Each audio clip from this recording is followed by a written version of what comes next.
Welcome back, guys. This is Potter Fanfic Hub. Here we explore powerful Harry Potter, what stories and hidden magic. This video is self-recorded and fully created in the line with YouTube's latest policies. What if Harry Potter bonded with the Basilisk and Phoenix at age 4th? If you enjoy epic magical videos, subscribe to Potter Fanfic Hub. Now let's story begin. Chapter 1: The Forgotten Chamber. The cupboard under the stairs smelled of dust and old shoes. Harry Potter pressed his small back against the wall, knees drawn to his chest, listening to the heavy footsteps of Uncle Vernon stomping overhead. The ceiling creaked. A picture frame rattled somewhere in the dark. Outside, the summer heat had turned number 4, Privet Drive, into a furnace, but inside Harry's cupboard, it was merely stale and forgotten. He was 4 years old. Not that anyone remembered. Not that anyone cared. The Dursleys had stopped acknowledging his birthday after his second year with them. Aunt Petunia had called him Freak so many times that Harry had begun to believe it was his real name. Dudley, his whale of a cousin, had learned to punch before he learned to share. And Uncle Vernon, well, Uncle Vernon's face went purple whenever Harry existed too loudly in his presence. So Harry had learned to exist quietly. Very quietly. Tonight, however, something was different. Harry couldn't explain it. He was too young for words like instinct or magical resonance. He only knew that as the clock in the hall struck 11, a strange hum began to vibrate through the floorboards. Not the rumble of the boiler. Not the buzz of the television Dudley had left on upstairs. Something deeper. Older. Something that wanted to be found. Harry crawled to the cupboard door and pressed his ear against the wood. The humming grew louder. He pushed the door open. The Dursleys had forgotten to lock it tonight, too busy fighting about Dudley's new computer, and stepped into the darkened hallway. Stripes of moonlight cut through the blinds, painting silver lines across the carpet. The air felt thick. Electric. Harry's bare feet made no sound as he walked toward the kitchen. The hum was coming from beneath the floor. He stopped near the pantry, where Aunt Petunia stored her tinned soups and Dudley's extra sweets. The floorboards here were older than the rest of the house, dark with age. Warped from decades of damp. Harry knelt down and pressed his small palm against the wood. Cold. But beneath the cold, heat. Like something breathing under the earth. Harry didn't think about what he was doing. He simply knew. His fingers found a groove between two boards, and he pulled. The wood shifted with a groan that sounded almost like relief, like a door opening after 1,000 years. Dust rose in a golden cloud. Beneath the floorboards there was no dirt, no pipes, no cement foundation. There were stairs. Narrow, spiraling, made of stone so dark it seemed to drink the moonlight. They descended into a darkness so complete that Harry could not see the third step, let alone the bottom. Any normal 4-year-old would have run. But Harry Potter was not normal. He had always known this, even if he couldn't say why. The strange things that happened around him, the glass that disappeared when Dudley bullied him, the teacher's wig that turned blue when she screamed at him, the sudden gusts of wind that knocked Vernon off his feet, these things were him. He didn't understand how. But he knew they were his. So when the dark stairs whispered come, Harry went. The stone was cold against his feet. Each step echoed strangely, as though the stairwell was much larger than the house above it. The air changed too, from the stale, closed-in smell of Privet Drive to something older. Wetter. The smell of earth and rain and serpents. Harry didn't know that word. But his tongue tasted it anyway. Sisamething weights. He stopped. Had he just hissed? Harry shook his head, confused, and kept walking. 1 step. 2 steps. 10. 20. The darkness pressed against him like a living thing, but it wasn't hostile. It was curious. It wrapped around his shoulders like a cloak, and Harry realized he wasn't afraid. He should have been afraid. But he wasn't. The stairs ended abruptly, depositing him into a vast, circular chamber that should not have fit beneath a suburban house in Surrey. The ceiling arched high above, lost in shadow. The walls were carved with enormous stone serpents, their eyes glittering with emeralds that caught some unseen light source. and at the center of the chamber. Harry stopped breathing. A statue. Not just any statue. The face was ancient, bearded, with eyes that seemed to follow Harry as he stepped forward. The stone robes were elaborate, covered in serpents that coiled around each other in endless patterns. The hands, one resting on a staff, the other raised as if in warning. But Harry barely noticed the statue. Because at its feet, curled in a nest of what looked like shed skin and fallen feathers, something was moving. Harry's heart hammered against his ribs. He wanted to run. He wanted to scream for Aunt Petunia, even though she would never come. But his feet carried him forward instead, drawn by that same humming warmth he'd felt upstairs. The thing in the nest uncurled slowly. It was a serpent. But unlike any serpent Harry had ever seen in Dudley's picture books or the nature documentaries Uncle Vernon fell asleep to. This one was longer than Uncle Vernon's car, its body a deep, iridescent green that shimmered like oil on water. Scales caught the light and threw it back in patterns that hurt to look at. And its eyes. Harry stopped. The serpent's eyes were closed. But that wasn't the strangest part. The strangest part was how young it seemed. Despite its enormous size, despite the ancient power radiating from its coiled body, there was something almost childlike about the way it tilted its head. The way its tongue flickered out hesitantly, tasting the air. The way it trembled. Harry had never seen a snake tremble before. But this one was shaking, its massive body pressed against the stone floor as if trying to become smaller. As if it was afraid. Of him. Something cracked inside Harry's chest.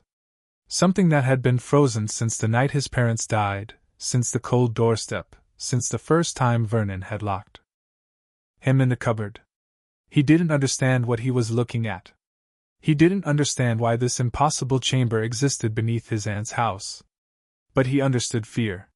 He knew fear better than any 4-year-old should. So Harry did the only thing that made sense.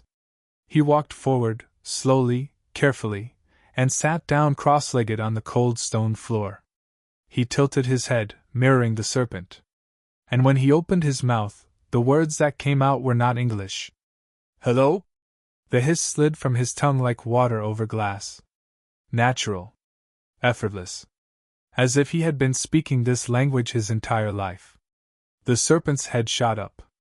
Its mouth opened, revealing fangs as long as Harry's arm, dripping with something that shimmered green in the darkness. Harry should have screamed. He should have run. But he didn't.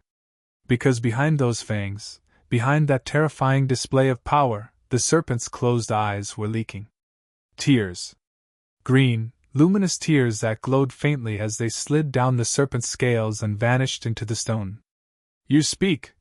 The serpent hissed back, its voice trembling. "You speak the old tongue. What are you?" Harry frowned. The question didn't make sense. He was just Harry. The freak. The boy in the cupboard. I don't know," he admitted. "I'm Harry. Who are you?" The serpent's body relaxed slightly.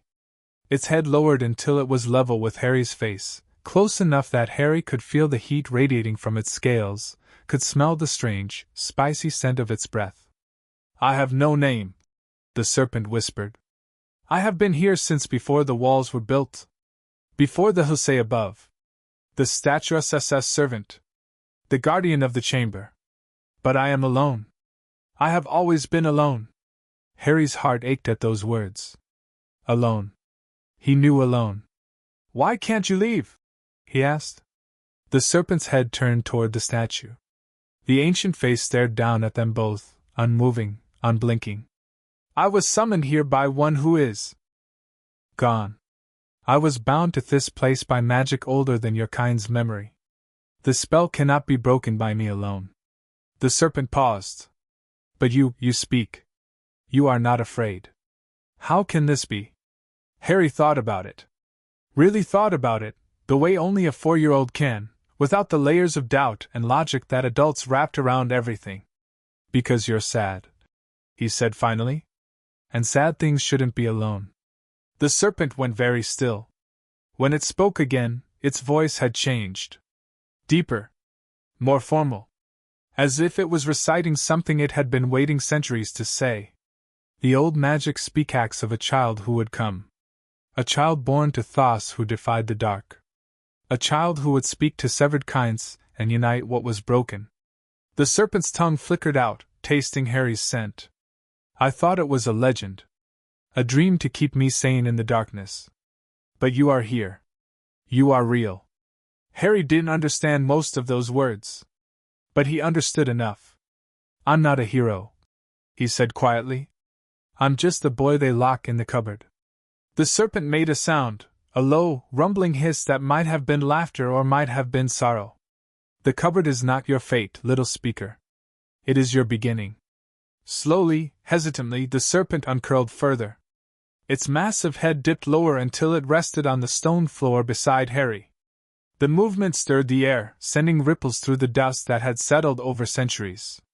And in that moment, Harry noticed something he hadn't seen before. The serpent's scales were not all green.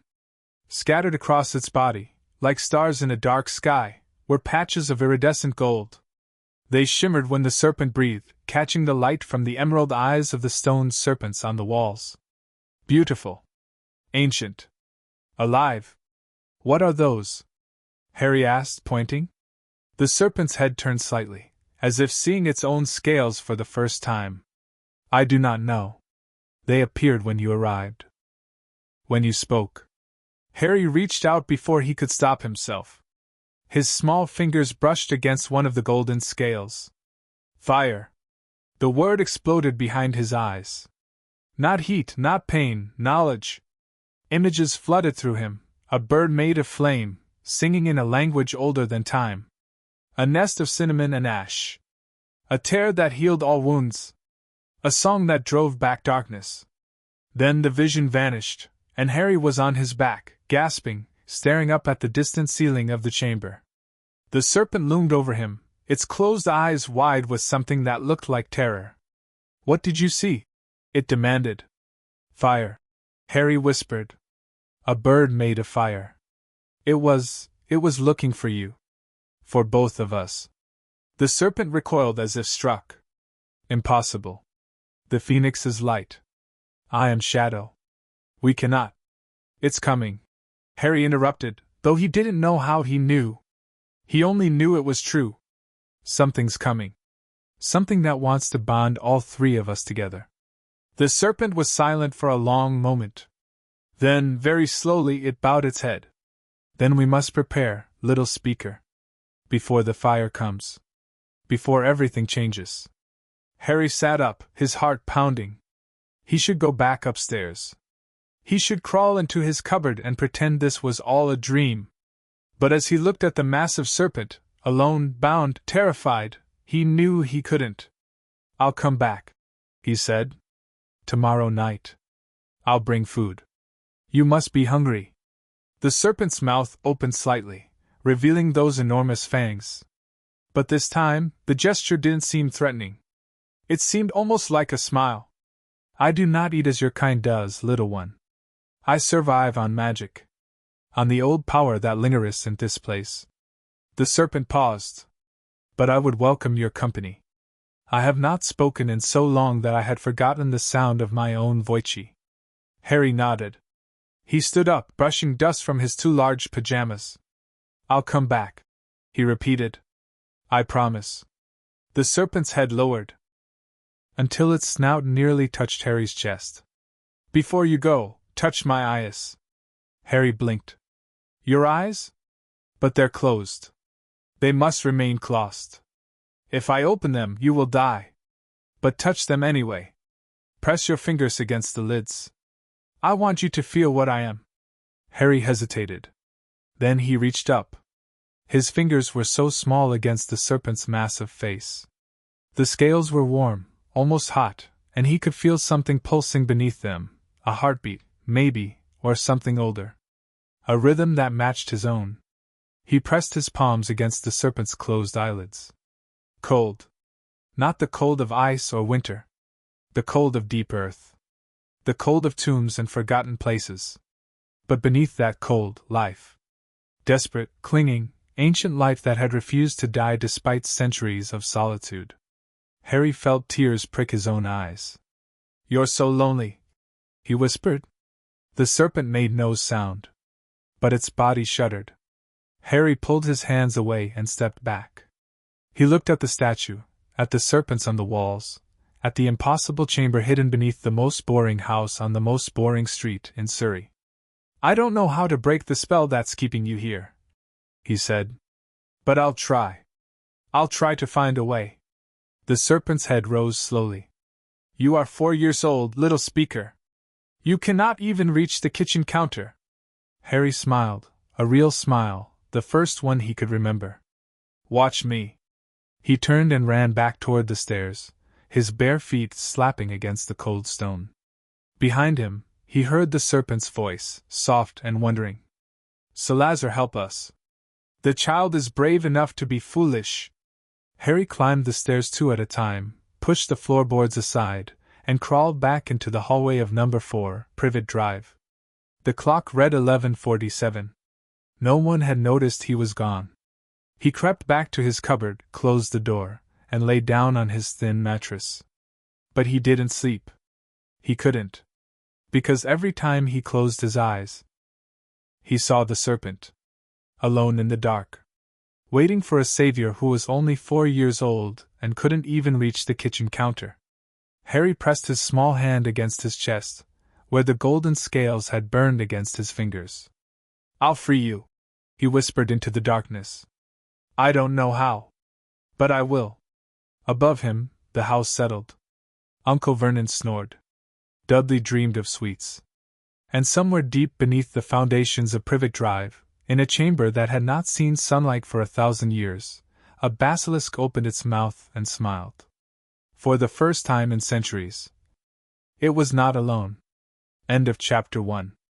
Chapter 2, An Unusual Friendship. The second night was harder. Harry lay in his cupboard, listening to the Dursleys argue through the ceiling. Uncle Vernon had discovered a scratch on his car, a scratch Dudley had made with his new toy truck, but Harry would be the one punished for it in the morning. That was how things worked. Dudley broke. Harry bled. But tonight, Harry had somewhere else to be. He waited until the house went silent. Until Uncle Vernon's snores rattled through the floorboards like a dying engine. Until Aunt Petunia's bedroom light clicked off. Until even the television finally surrendered to static. Then he moved. The floorboards in the kitchen came up easier this time. Harry had hidden the loose panel behind the broom, propped against the wall so no one would notice. His small fingers found the gap, pulled, and the stone stairs yawned beneath him like a dark mouth. He didn't hesitate. Down he went, step after step, into the warm darkness that smelled of earth and serpents. The air wrapped around him like a blanket. The hum was louder tonight, not threatening, but eager. Welcoming. Asterisk. You came. Asterisk. The serpent's voice echoed through the chamber before Harry reached the bottom. There was something different about it tonight. Less formal. Less guarded. Almost young. Harry stepped into the open space and stopped.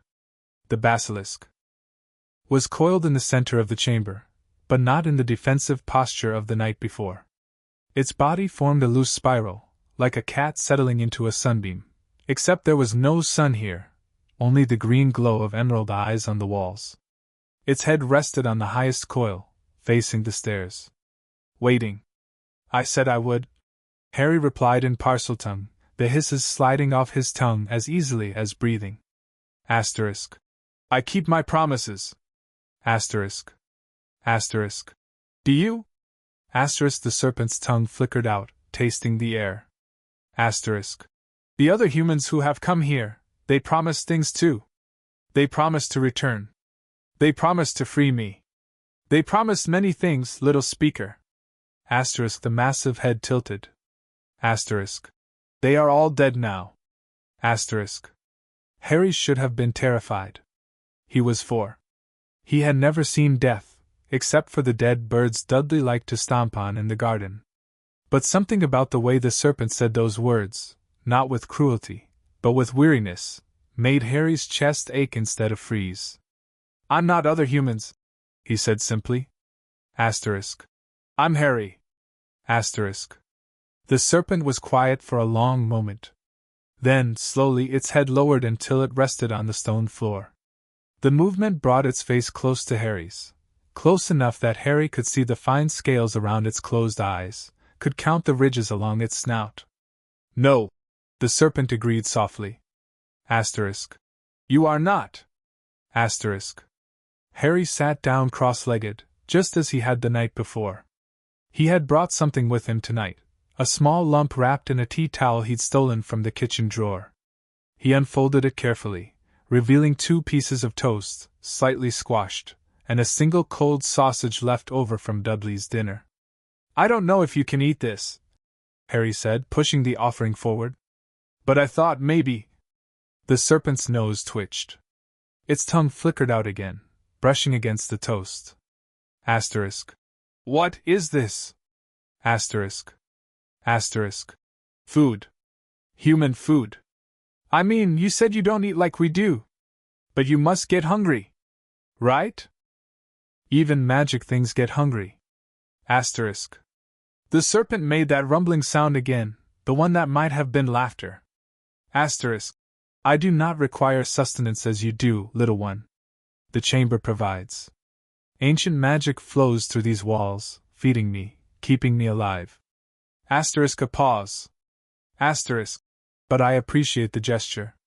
No one has ever brought me food before. Asterisk. Harry felt a small burst of pride. Asterisk. Do you want to try it? Asterisk. The serpent's mouth opened slightly. Its fangs gleamed in the green light, enormous, curved, dripping with something that shimmered like liquid emerald. Harry watched, fascinated, as the serpent's tongue curled around the cold sausage and pulled it into its mouth. A long silence. Then asterisk. It is salty. Asterisk. Harry laughed. The sound echoed through the chamber, bouncing off the stone walls and the carved serpents and the ancient statue of Salazar Slytherin.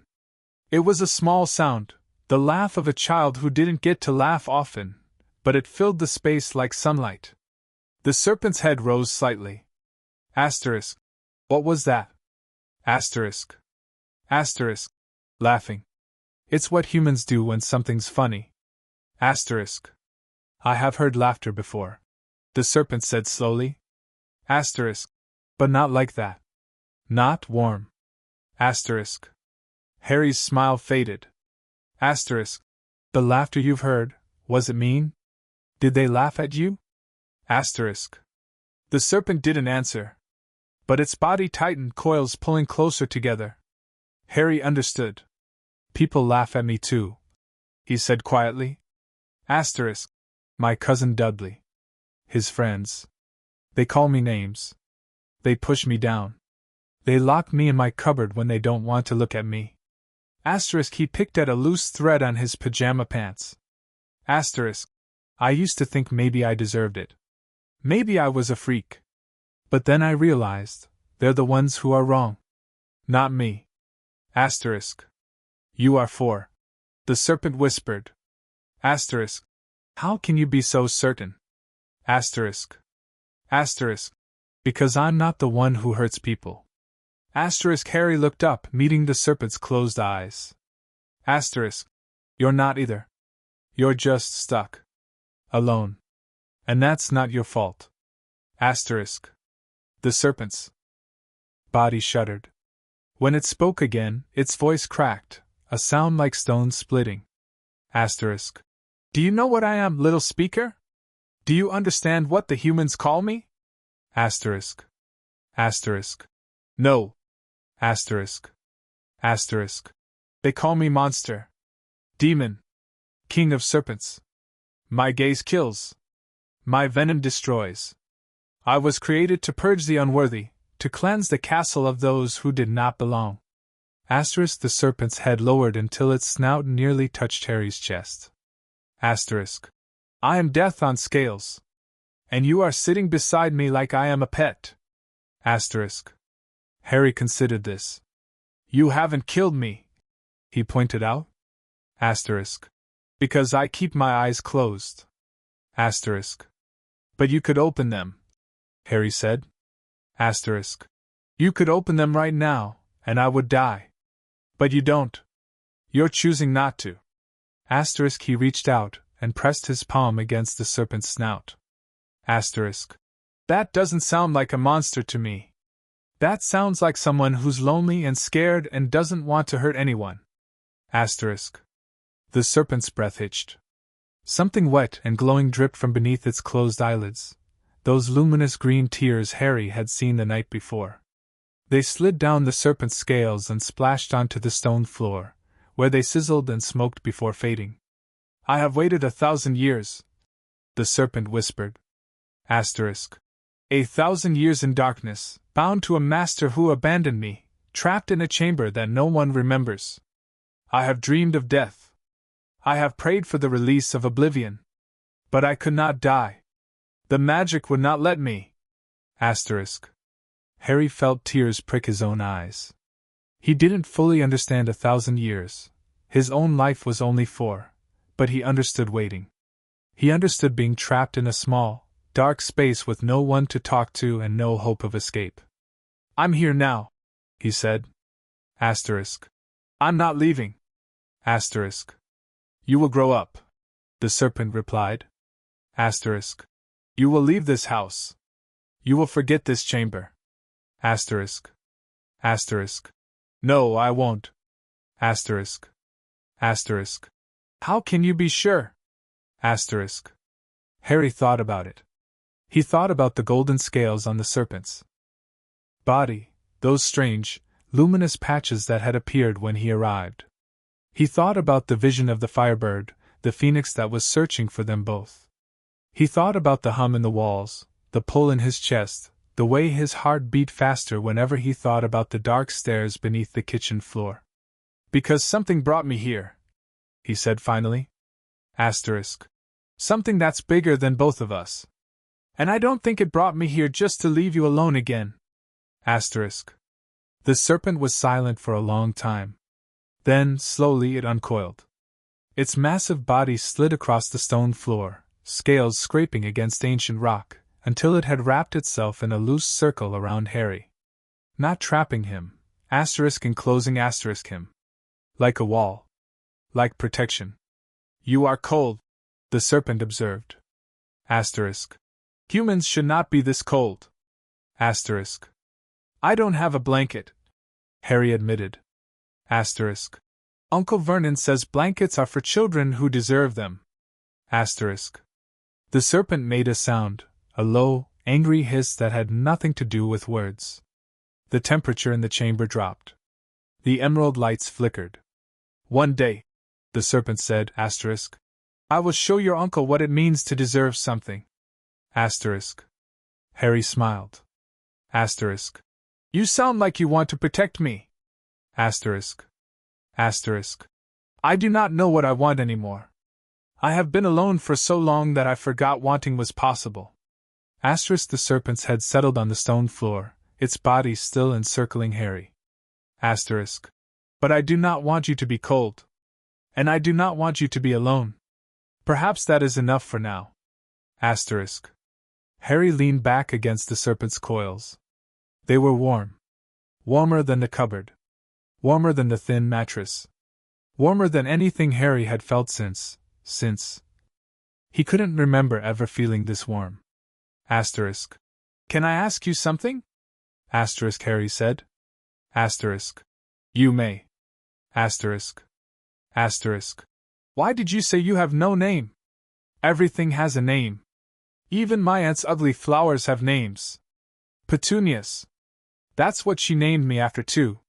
Petunia. But it's not my name. It's hers. Asterisk. The serpent's tail twitched. Asterisk. Names have power, little speaker. The one who bound me here, Salazar Slytherin, he named me once. But the name died with him. I have not spoken it in centuries. I have not allowed myself to remember it. Asterisk. Asterisk. Why not? Asterisk. Asterisk. Because remembering would mean admitting that someone cared enough to name me. And I am not certain anyone ever did. Asterisk. Harry stared at the serpent's closed eyes. That's the saddest thing I've ever heard, he said. Asterisk. And I've heard some pretty sad things. Asterisk. Asterisk. Tell me. Asterisk. Asterisk. Tell you what? Asterisk. Asterisk. The sad things. I have been listening to silence for 1,000 years. I would like to listen to you instead. Asterisk. So Harry talked.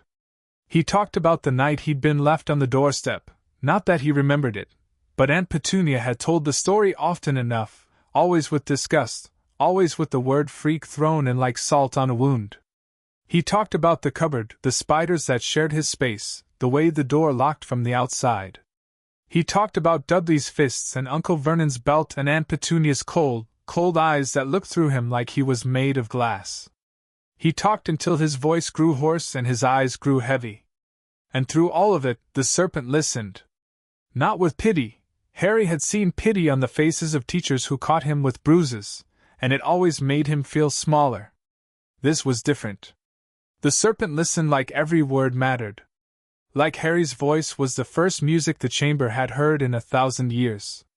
You have suffered much, the serpent said when Harry finally fell silent. Asterisk. More than most children your age. More than most adults your age. Asterisk. Asterisk. I'm used to it. Asterisk. Used to it. The serpent repeated, the hiss turning sharp. Asterisk.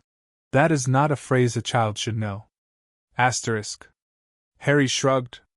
Asterisk. It's my life. Asterisk.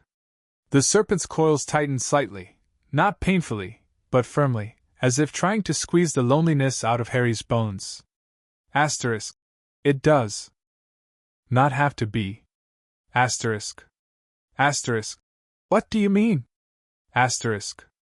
Asterisk. I mean that you have power, little speaker. More power than you know. The old magic flows through your veins. I can taste it on your skin, in your breath, in the very sound of your voice. Asterisk. The serpent's tongue flickered out, brushing against Harry's cheek. Asterisk. You speak Parseltongue as naturally as you breathe. That is not an accident. That is inheritance. Asterisk. Asterisk. Inheritance? What's that? Asterisk. Asterisk. It means you come from a line of wizards who spoke to serpents.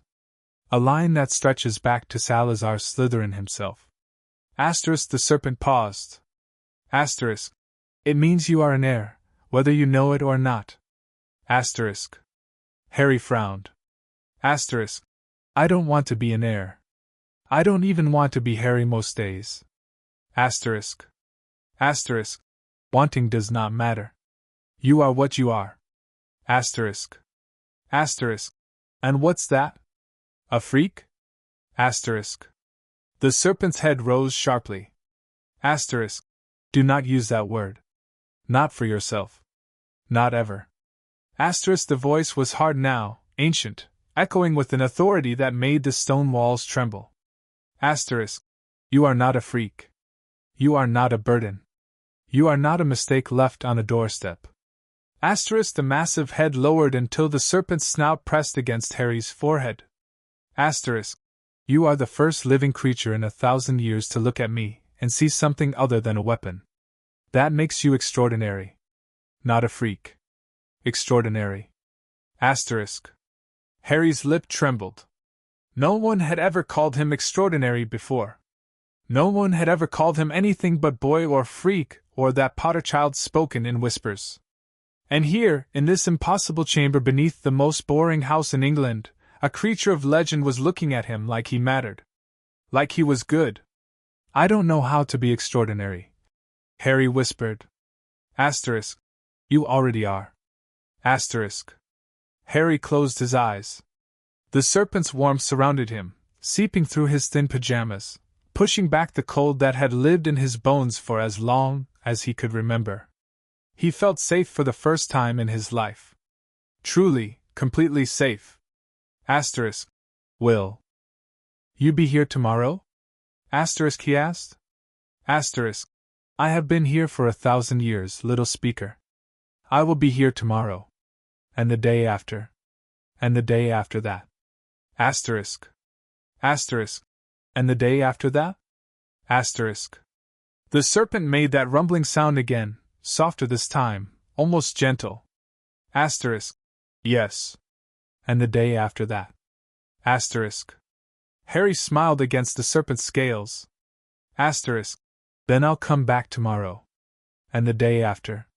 And the day after that. Asterisk. I know, the serpent said. Asterisk. You keep your promises. Asterisk. Harry didn't know when he fell asleep. One moment he was listening to the serpent's breathing, deep, rhythmic, like waves against the shore, and the next, he was waking to the distant sound of Uncle Vernon's alarm clock blaring through the floorboards above. He sat up, disoriented. The chamber looked different in the dim light that filtered down from the kitchen, greener somehow, softer. The serpent was still coiled around him, its massive body rising and falling with each breath. Its head rested on the stone floor, closed eyes peaceful. Harry didn't want to leave. But the alarm meant morning. And morning meant Dudley would be awake soon. And Dudley awake meant Harry had approximately 7 minutes to be in the kitchen with breakfast started before Uncle Vernon came looking for him with his belt. He crawled out from the serpent's coils carefully, trying not to disturb its sleep. Asterisk. Going so soon? Asterisk. Harry jumped. The serpent's head had risen without a sound, its closed eyes somehow tracking his movement despite the lack of sight. I have to, Harry said. Asterisk. They'll notice if I'm not there. Asterisk. Asterisk. They do not deserve you. Asterisk. Asterisk. Maybe not. But they're all I have. Asterisk. The serpent's tongue flickered out, tasting the air. Asterisk. That is no longer true. You have me now. Asterisk. Harry's chest swelled with something warm and bright. He didn't have a word for it. He was only 4, after all. But years later, looking back, he would recognize it as belonging. The first time he had ever belonged anywhere. Asterisk. I'll come back tonight. Asterisk, he said. Asterisk. I will be waiting. Asterisk. Harry turned and ran for the stairs. Behind him, the serpent's voice followed, soft and wondering. Asterisk. Sleep well, little speaker. Dream of fire and serpents, and the bonds that cannot be broken. Asterisk. Harry climbed the stairs faster than he had ever climbed anything.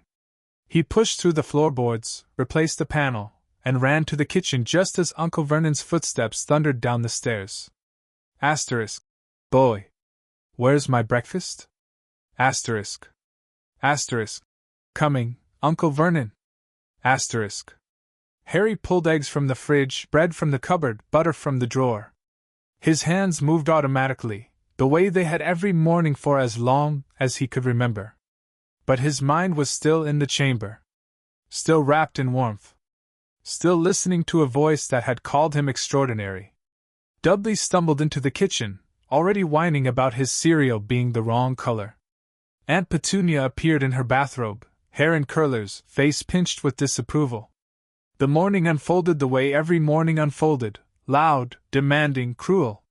But Harry didn't feel cold anymore. He felt the phantom warmth of serpent scales against his back. He heard the echo of ancient words in his ears. He tasted parseltongue on his tongue, ready to be spoken again when the sun went down. And he smiled. Not the careful, hiding smile he wore for the Dursleys. A real smile. A secret smile. Tonight, he thought. I'll go back tonight. The serpent would be waiting. And Harry Potter, the freak, the burden, the boy in the cupboard, would not be alone. Not anymore. Never again. End of Chapter 2. Chapter 3, Fire from the Sky. The third night changed everything. Harry had settled into a rhythm now. Days belonged to the Dursleys, to Dudley's fists and Uncle Vernon's belt and Aunt Petunia's sharp, pointed silences. But nights belonged to the chamber. To the serpent. To the warm darkness that smelled of earth and ancient magic and something that felt dangerously close to love. He had been visiting for 2 weeks. 2 weeks of sneaking down the stone stairs while the house slept. 2 weeks of sitting in the serpent's coils, talking about nothing and everything. 2 weeks of learning that the creature beneath Privet Drive was not a monster at all, just lonely. So terribly, unbearably lonely. Harry understood loneliness. He had lived inside it his whole life. But the chamber was different. The chamber was theirs. A secret space carved out of stone and shadow, hidden beneath a world that didn't want either of them. And every night, when Harry descended those stairs and heard the serpent's voice echoing through the darkness, he felt something he had never felt before. Home. Tonight, however, the air was different. Harry felt it the moment he pushed aside the kitchen floorboards. The hum that usually greeted him, low, warm, welcoming, was gone. In its place was something sharper. Something electric. The air crackled against his skin like static from an old television. He hesitated at the top of the stairs. Asterisk. Come! Asterisk. The serpent's voice drifted up from the chamber. But it wasn't the gentle, rumbling hiss Harry had grown used to. It was tight. Strained. Almost frightened. Harry ran. His bare feet slapped against the cold stone steps, faster than caution, faster than fear. The darkness swallowed him whole, but he didn't care. The serpent was afraid. The serpent needed him. He burst into the chamber and stopped. The serpent was coiled in the center of the room, but not in its usual relaxed posture. Its body was drawn tight, muscles standing out beneath the iridescent green scales. Its head swayed back and forth, tongue flickering wildly, tasting the air again and again. And the golden patches on its body, those strange, luminous scales that had appeared when Harry first arrived, were glowing. Not the soft shimmer Harry remembered. A pulsing, burning gold that lit up the chamber like sunrise. Asterisk. What's happening? Asterisk, Harry asked, rushing forward. Asterisk. Are you hurt? What's wrong? Asterisk. It's coming. The serpent hissed, its voice cracking. Asterisk. The fire you saw. It's coming. Asterisk. Harry's blood went cold. The vision. The bird made a flame. The phoenix that had appeared in his mind on that first night, singing a language older than time. Asterisk. Now? Asterisk, Harry whispered. Asterisk. It's coming now. Asterisk. Asterisk. Can't you feel it? Asterisk, the serpent's head lowered, pressing against the stone floor as if trying to hide. Asterisk. The air burns. The walls sing. Something is tearing through the veil between worlds, and it is coming here. Asterisk. Harry felt it then. A pressure in the air, like before a thunderstorm. The emerald lights on the walls flickered. Dust shook from the ceiling. And above them, far above, through the stone and soil and foundation of Privet Drive, Harry heard something. A song. High and clear and impossibly beautiful. A sound that didn't belong in Surrey, didn't belong in England, didn't belong anywhere on earth. It was the sound of starlight and ancient forests, and the first breath of creation. The serpent heard it too. Its body went rigid. No. It whispered. Asterisk. No, not here. Not now. I'm not ready. Asterisk. Asterisk. Ready for what? Asterisk. But the serpent didn't answer. Because the ceiling above them was changing. Harry watched, mouth hanging open, as the stone began to glow. Not like fire. Fire was orange and red and hungry. This was different. This was golden. The same gold as the serpent's scales, the same gold that had burned behind Harry's eyes when he touched those scales for the first time. The stone rippled. Melted. Became something that wasn't stone at all but light. And then the phoenix fell through the ceiling like a comet falling through sky. Harry screamed. He couldn't help it. The bird was enormous, larger than Uncle Vernon's car, larger than the entire kitchen upstairs.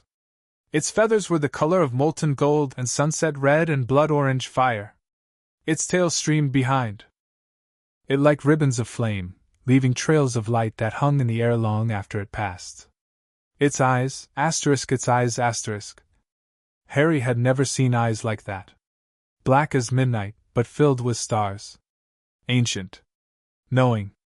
Burning with an intelligence that made Harry feel like he was being read like a book. The phoenix landed in the center of the chamber, between Harry and the serpent. Its wings spread wide, spanning half the room. The heat that rolled off its body was immense, not painful, but present. Like standing too close to a bonfire. Harry's pajamas dried and stiffened. His hair curled tighter against his forehead. And the bird sang. Not with words. With something deeper. The sound vibrated through Harry's bones, through the serpent's scales, through the very stone of the chamber. It was mourning and joy and rage and love all at once. It was the sound of something that had lived through the birth and death of stars. The serpent recoiled. Its coils tightened, pressing against the far wall, trying to escape. But there was nowhere to go. The phoenix blocked the chamber's only exit, and even if it didn't, the serpent was bound here. Trapped. Unable to flee. Stay back. The serpent hissed, venom dripping from its fangs. Asterisk. I will kill you. I will. Asterisk. Asterisk. You will do nothing. Asterisk. The phoenix's voice was not a hiss or a song. It was both. Words shaped from fire and melody, resonating in a frequency that Harry's ears shouldn't have been able to hear but somehow understood perfectly. Asterisk. I have not come to harm you, child of shadow. I have come to complete what was started 1,000 years ago. Asterisk. I am not a child. The serpent snarled. Asterisk. I am the king of serpents. The death of nations. The. Asterisk. You are lonely. The phoenix interrupted, its voice softening.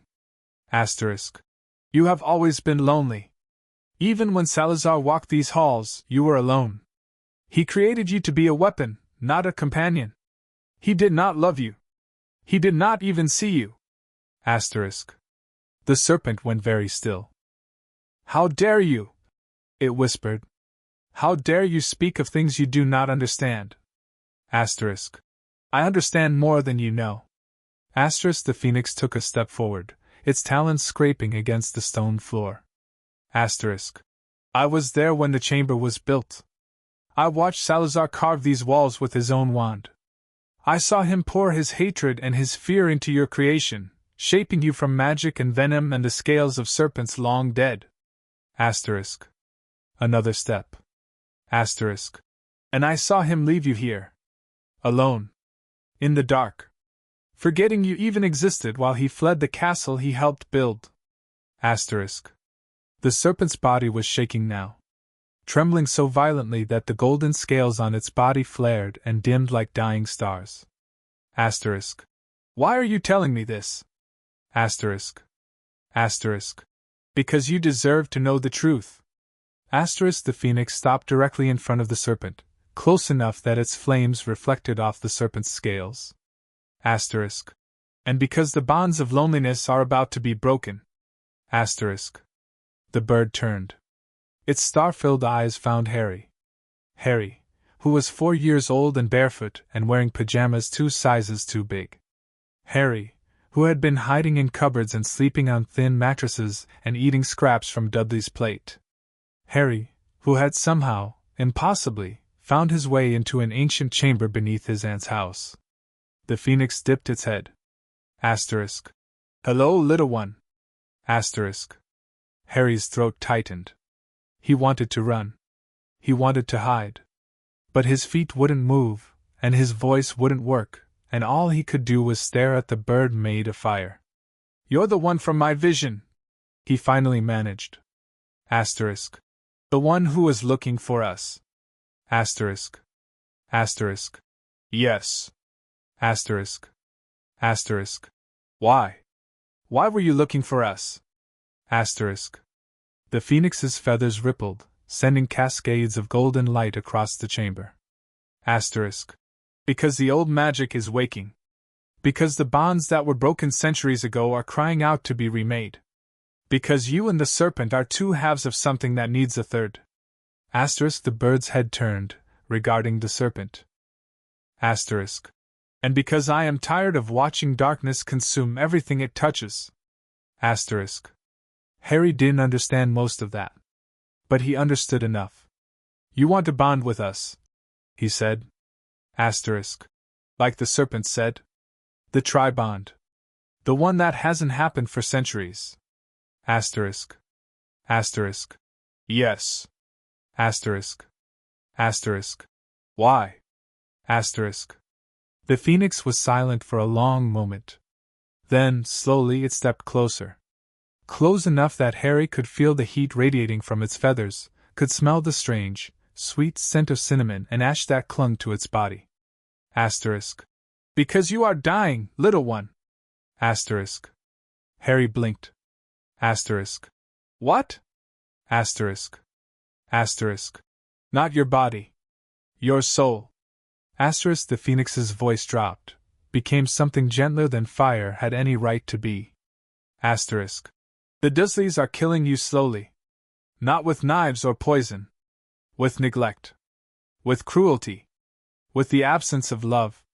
Every day you spend in that cupboard, something inside you withers.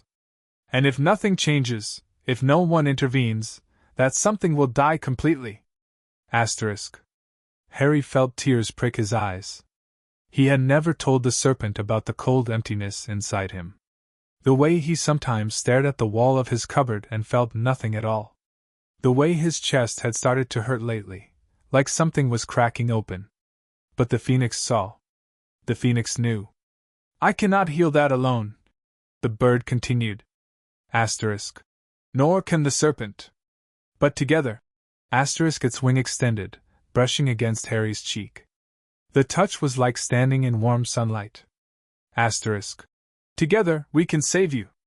Not just your body. Your heart. Asterisk. Asterisk. And what about me? Asterisk. The serpent's voice cut through the chamber, sharp and broken. Asterisk. Who saves me? Asterisk. The phoenix turned. Asterisk. He does. Asterisk. The bird's wing pointed at Harry. The serpent stared. Its closed eyes seemed to see anyway, seemed to bore into Harry's small, trembling form. Asterisk. Him? He is a child. He cannot even. Asterisk. Asterisk. He is the only one who has ever looked at you without fear. The only one who has ever sat beside you and offered you toast and called you friend. He is 4 years old, and he has already done what 1,000 years of wizards could not. Asterisk. The phoenix's voice rang through the chamber. Asterisk. He has reminded you that you are worthy of love. Asterisk. The serpent's coils loosened.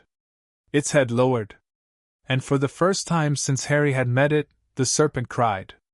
Not silent tears. Not the quiet dripping of liquid light from closed eyes. Full, body-racking sobs that shook the chamber and sent cracks spider-webbing across the stone floor. The serpent wept like someone who had been holding back a flood for 1,000 years and could no longer contain it. Harry moved without thinking. He ran to the serpent, threw his arms around its massive snout, and held on as tightly as he could. Don't cry, he whispered in Parseltongue, his own voice breaking. Asterisk. Please don't cry. I'm here. I'm not leaving. I'm never leaving. Asterisk. You don't understand. The serpent choked out. Asterisk. If we bond, if the three of us bond, you will be connected to me forever. My loneliness will become yours. My darkness will become yours. You will carry my burdens for the rest of your life. Asterisk. Asterisk. Good. Asterisk. The serpent went still. Asterisk. What? Asterisk. Asterisk. I said good. Asterisk. Harry pulled back, looking up at the serpent's closed eyes with fierce determination.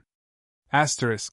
If I carry your burdens, then you don't have to carry them alone anymore. That's what friends do. That's what. Asterisk. He swallowed. Asterisk. That's what family does. Asterisk. The serpent made a sound. Not a hiss. Not a rumble. Something smaller. Something younger. Something that sounded like a hatchling crying for its mother. Asterisk. You would be my family? Asterisk. Asterisk. I already am. Asterisk. The phoenix sang. Not the mournful song of before. Something new. Something bright and rising and filled with a joy that made the walls tremble. The flames along its body blazed higher, hotter, until the entire chamber was bathed in golden light. Then it is time. The bird announced. Asterisk.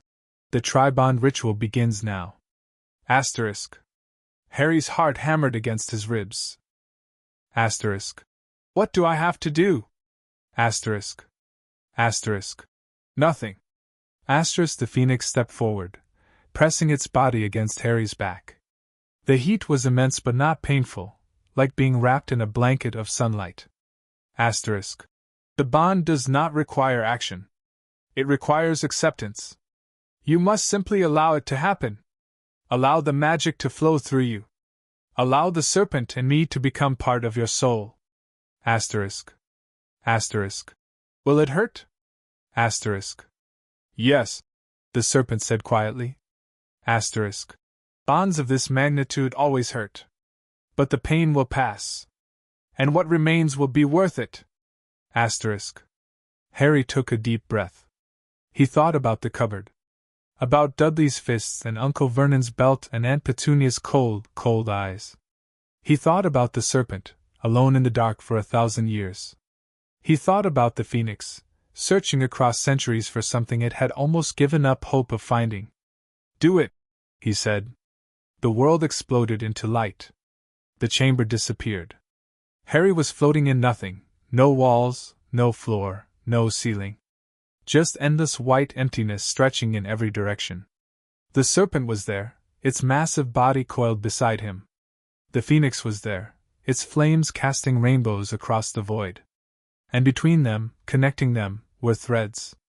Golden threads that pulsed with light, weaving themselves through Harry's chest, through the serpent's scales, through the phoenix's feathers. They tightened. Pulled. Tied knots that couldn't be untied. Harry screamed. The pain was worse than anything the Dursleys had ever done to him. Worse than hunger. Worse than cold. Worse than the time Dudley had pushed him down the stairs and he'd broken his arm in 2 places. It felt like his soul was being torn apart.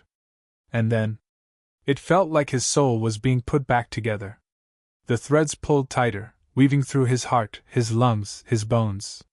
But instead of pain, there was warmth. Instead of emptiness, there was presence. He could feel the serpent's fear, the phoenix's hope, the ancient loneliness that had bound them both for so long. He could feel them. You are doing wonderfully, little one. The phoenix's voice echoed through the void. Asterisk. Just a little longer. Asterisk. I can't. Asterisk. Yes, you can. Asterisk. The serpent's voice, firm now, steady. Asterisk. You are stronger than you know, Harry Potter. You have survived worse than this. You will survive this too. Asterisk. Harry held on. He held on to the threads, held on to the warmth, held on to the 2 impossible creatures who had decided, for reasons he couldn't understand, that he was worth saving. And then, the void shattered. Harry was back in the chamber, gasping on the stone floor. His body ached. His head spun. But something was different. Something had changed. He could feel the serpent. Not just see it. Not just hear it. Feel it. Its heartbeat echoed in his own chest. Its emotions bled through his skin, fear, relief, wonder, hope. He could taste the venom in its fangs, feel the cold of its scales, sense the ancient magic that kept it bound to this place. And the phoenix. Harry looked up. The bird was smaller now. No larger than a golden eagle. Its flames had dimmed to a gentle glow, like embers after a fire. But its eyes were the same, black as midnight, filled with stars. The bond is complete, the phoenix said softly. Asterisk. We are connected now. You, me, and the serpent. For the rest of your life.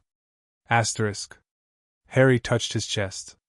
Beneath his pajama shirt, where his heart beat against his ribs, something glowed. A golden mark, shaped like a serpent, coiled around a phoenix. It pulsed with light and time with his breathing. Asterisk. What is this? Asterisk, he whispered. The mark of the Tribon, the serpent answered. Its voice was different now, closer somehow, like it was speaking from inside Harry's head rather than across the chamber. Asterisk. It means we are one. It means you will never be alone again. Asterisk. Harry looked at the serpent. Then at the phoenix. Then at the golden mark on his chest that glowed like a small, warm sun. Asterisk. Never? Asterisk. Asterisk. Never. Asterisk. Harry smiled. And for the first time in his life, he believed it. End of Chapter 3. Chapter 4. The Tribond Ritual. The chamber had changed. Harry sat on the stone floor, cross-legged, watching the walls shimmer with colors that hadn't been there before. Gold and crimson light rippled across the carved serpents, making them seem almost alive. The emerald eyes still glittered, but now they reflected something new, something that felt like dawn breaking after 1,000 years of night. The phoenix had settled on the statue of Salazar Slytherin, its golden feathers casting warm light across the ancient wizard's stone face. The bird's eyes were half closed, but Harry could feel its awareness pressing against his mind like a gentle hand. The serpent was coiled around him again, but differently now. Not protectively. Intimately. Its scales brushed against Harry's bare arms, and Harry could feel every ridge, every groove, every ancient scar hidden beneath the iridescent green. The bond thrummed between them. Harry didn't understand it completely. He was only 4. But he could feel it, a triple heartbeat echoing through his chest, 3 souls woven together so tightly that he couldn't tell where he ended and they began. Asterisk. How do you feel, little one? Asterisk. The serpent's voice was soft in Harry's mind. Not hissing anymore. Not even spoken. Just there, like a thought that didn't belong to him but had decided to live in his head anyway. Strange, Harry admitted. Asterisk. Like I'm not just me anymore. Asterisk. You are not, the phoenix answered from above. Its voice was different too, warmer, more intimate, like a grandmother singing a lullaby. Asterisk. You are the center of a Tribon now. The anchor. The heart that holds us together. Asterisk. Harry looked down at his chest. The golden mark still glowed beneath his pajama shirt, a serpent coiled around a phoenix, surrounded by interlocking rings of light. It didn't hurt. It didn't even feel warm anymore. It just was. Asterisk. What does the bond do? Asterisk, he asked. The serpent and the phoenix exchanged a glance, or as close to a glance as a blind serpent and a firebird could manage. Many things, the serpent said slowly. Asterisk. Some we understand. Some we do not. The Tribond is ancient magic, Harry. Older than Salazar. Older than Hogwarts. Older than almost anything still walking the earth. Asterisk. Asterisk. How old? Asterisk. The first Tribond was formed before humans learned to write, the phoenix answered. Asterisk. A warrior, a dragon, and a forest spirit. They bound themselves together to defeat a darkness that threatened to consume the world. They succeeded. But the bond broke when the warrior died, and the knowledge of how to create it was lost for millennia. Asterisk. Harry's eyes went wide. Asterisk. Lost? But we just did it. Asterisk. The magic was not lost, the serpent corrected. Asterisk. The knowledge was lost. Wizards forgot how to form the bond. But the bond itself, the possibility of it, never disappeared. It waited. It watched. It chose its moment. Asterisk. And it chose us, Harry whispered. Asterisk. It chose you. Asterisk, the phoenix said firmly. Asterisk. The serpent and I were merely available. You were the catalyst. Without you, the bond could not have formed. Asterisk. Harry didn't understand why him. He was just the boy in the cupboard. The freak. The burden. But the bond hummed in his chest, and he could feel the truth of the phoenix's words. not because the bird had said them. Because the magic itself had imprinted the knowledge on his soul. He was special. Not in the way Dudley was special, with presents and parties and parents who worshipped the ground he walked on. Special in a deeper way. A way that had nothing to do with being loved or wanted or celebrated. Special because the universe had looked at him and said you. Asterisk. What happens now? Asterisk, Harry asked. The serpent's coils tightened slightly, not painfully, just presently. Asterisk. Now we begin the real work. The bond is formed, but it is not yet strong. Like a newly planted seed, it needs time to grow. It needs nourishment. It needs practice. Asterisk. Asterisk. Practice? How do you practice a bond? Asterisk. Asterisk. By using it. Asterisk. The phoenix launched itself from the statue, gliding down to land beside Harry. Its feathers brushed against his shoulder, and Harry felt a rush of warmth, not heat, but comfort. Like drinking hot chocolate on a cold night. Asterisk. The bond will strengthen every time we work together. Every time we share emotions. Every time we fight side by side. And every time you learn something new from either of us. Asterisk. Harry perked up at that. Asterisk. Learn something? Like what? Asterisk. The serpent's head lowered until it was level with Harry's face. Asterisk. Like this. Asterisk. And suddenly, Harry was somewhere else. He was standing in a great hall, surrounded by stone walls and floating candles. Hundreds of children sat at long tables, wearing black robes and pointed hats. At the front of the hall, an old man with a long silver beard watched Harry with twinkling eyes. Hogwarts, a voice whispered in Harry's mind. The serpent's voice. Asterisk. This is Hogwarts. The school of witchcraft and wizardry. The place where you will one day belong. Asterisk. The vision shifted. Now Harry was in a forest, ancient trees stretching toward a sky filled with stars. A unicorn stepped out from between the oaks, its silver mane glowing in the moonlight. It looked at Harry without fear, without hesitation, and bowed its head. The forbidden forest, the serpent whispered. Asterisk. Full of creatures both beautiful and terrible. They will know you, Harry. They will sense the bond. And they will respect you for it. Asterisk. Another shift. A castle tower, high above the clouds. A phoenix, not Harry's phoenix, but another one, smaller and younger, perched on a golden stand, singing a song that made Harry's heart ache with longing. The phoenix's roost, the serpent said. Asterisk. Where the ancient ones gather to share memories and mourn the dead. One day you will stand here. One day they will welcome you as one of their own. Asterisk. The visions faded. Harry was back in the chamber, gasping, tears streaming down his face. He hadn't even realized he was crying. What? How did you? I shared my memories with you, the serpent said. Asterisk. Through the bond. You saw what I have seen. Felt what I have felt. Asterisk. But you've never left this chamber. Harry protested. Asterisk. How could you have seen Hogwarts? How could you have seen the forest? Asterisk. Asterisk.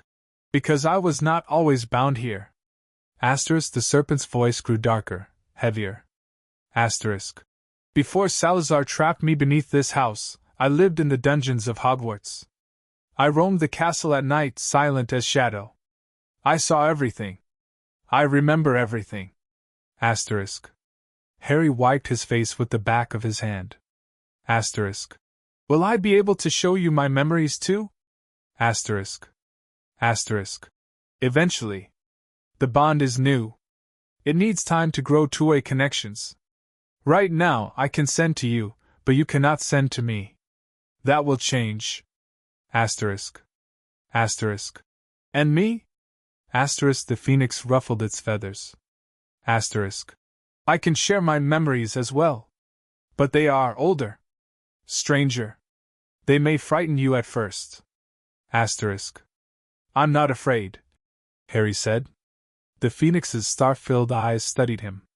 Asterisk. You should be. I have seen empires rise and fall. I have watched continents sink beneath the waves. I have witnessed the birth of stars and the death of gods. My memories are not gentle, little one. They are ancient. Asterisk. Asterisk. Then show me anyway. Asterisk. The phoenix hesitated. Then, slowly, it pressed its forehead against Harry's. The world dissolved. Harry was floating in darkness. Not the darkness of the chamber, the soft, warm darkness he had grown used to. A different darkness. A cold darkness. Empty and vast and endless. And then, light. Not sunlight. Not firelight. Something older. Something that existed before the sun and fire had names. A great explosion of white and gold and blue that stretched across infinity, creating space and time and matter from nothing at all. The beginning, the phoenix's voice. Whispered. Asterisk. I was there. I saw it happen. I was born from the first spark of creation. Asterisk. Harry watched, breathless, as galaxies formed and died in the span of seconds. Stars bloomed like flowers, then withered into black holes. Worlds collided. Worlds shattered. Worlds reformed from the dust of what came before. And through it all, the phoenix. Not the bird that sat beside him in the chamber. A force. A presence woven into the fabric of existence itself. Harry could feel it watching, waiting, learning as the universe took shape around it. The vision shifted. Now Harry was standing on a battlefield. Not a human battlefield, something grander. Gods and monsters clashed beneath a sky torn open by magic older than time. A dragon made of shadow fought a giant made of light. And above them both, the phoenix soared, singing a song that made the combatants hesitate, lower their weapons, listen. The war of the firstborn, the phoenix whispered. Asterisk. Before humans? Before wizards? Before anything that walks your world today. The old gods fought for control of creation, and I sang them into peace. Asterisk. Harry saw the phoenix land between two armies, its wings spread wide. He saw the shadow dragon lower its head in submission. He saw the light giant fall to its knees. He saw power. Real power. Not the kind Uncle Vernon pretended to have with his belt and his fists. The kind that reshaped reality.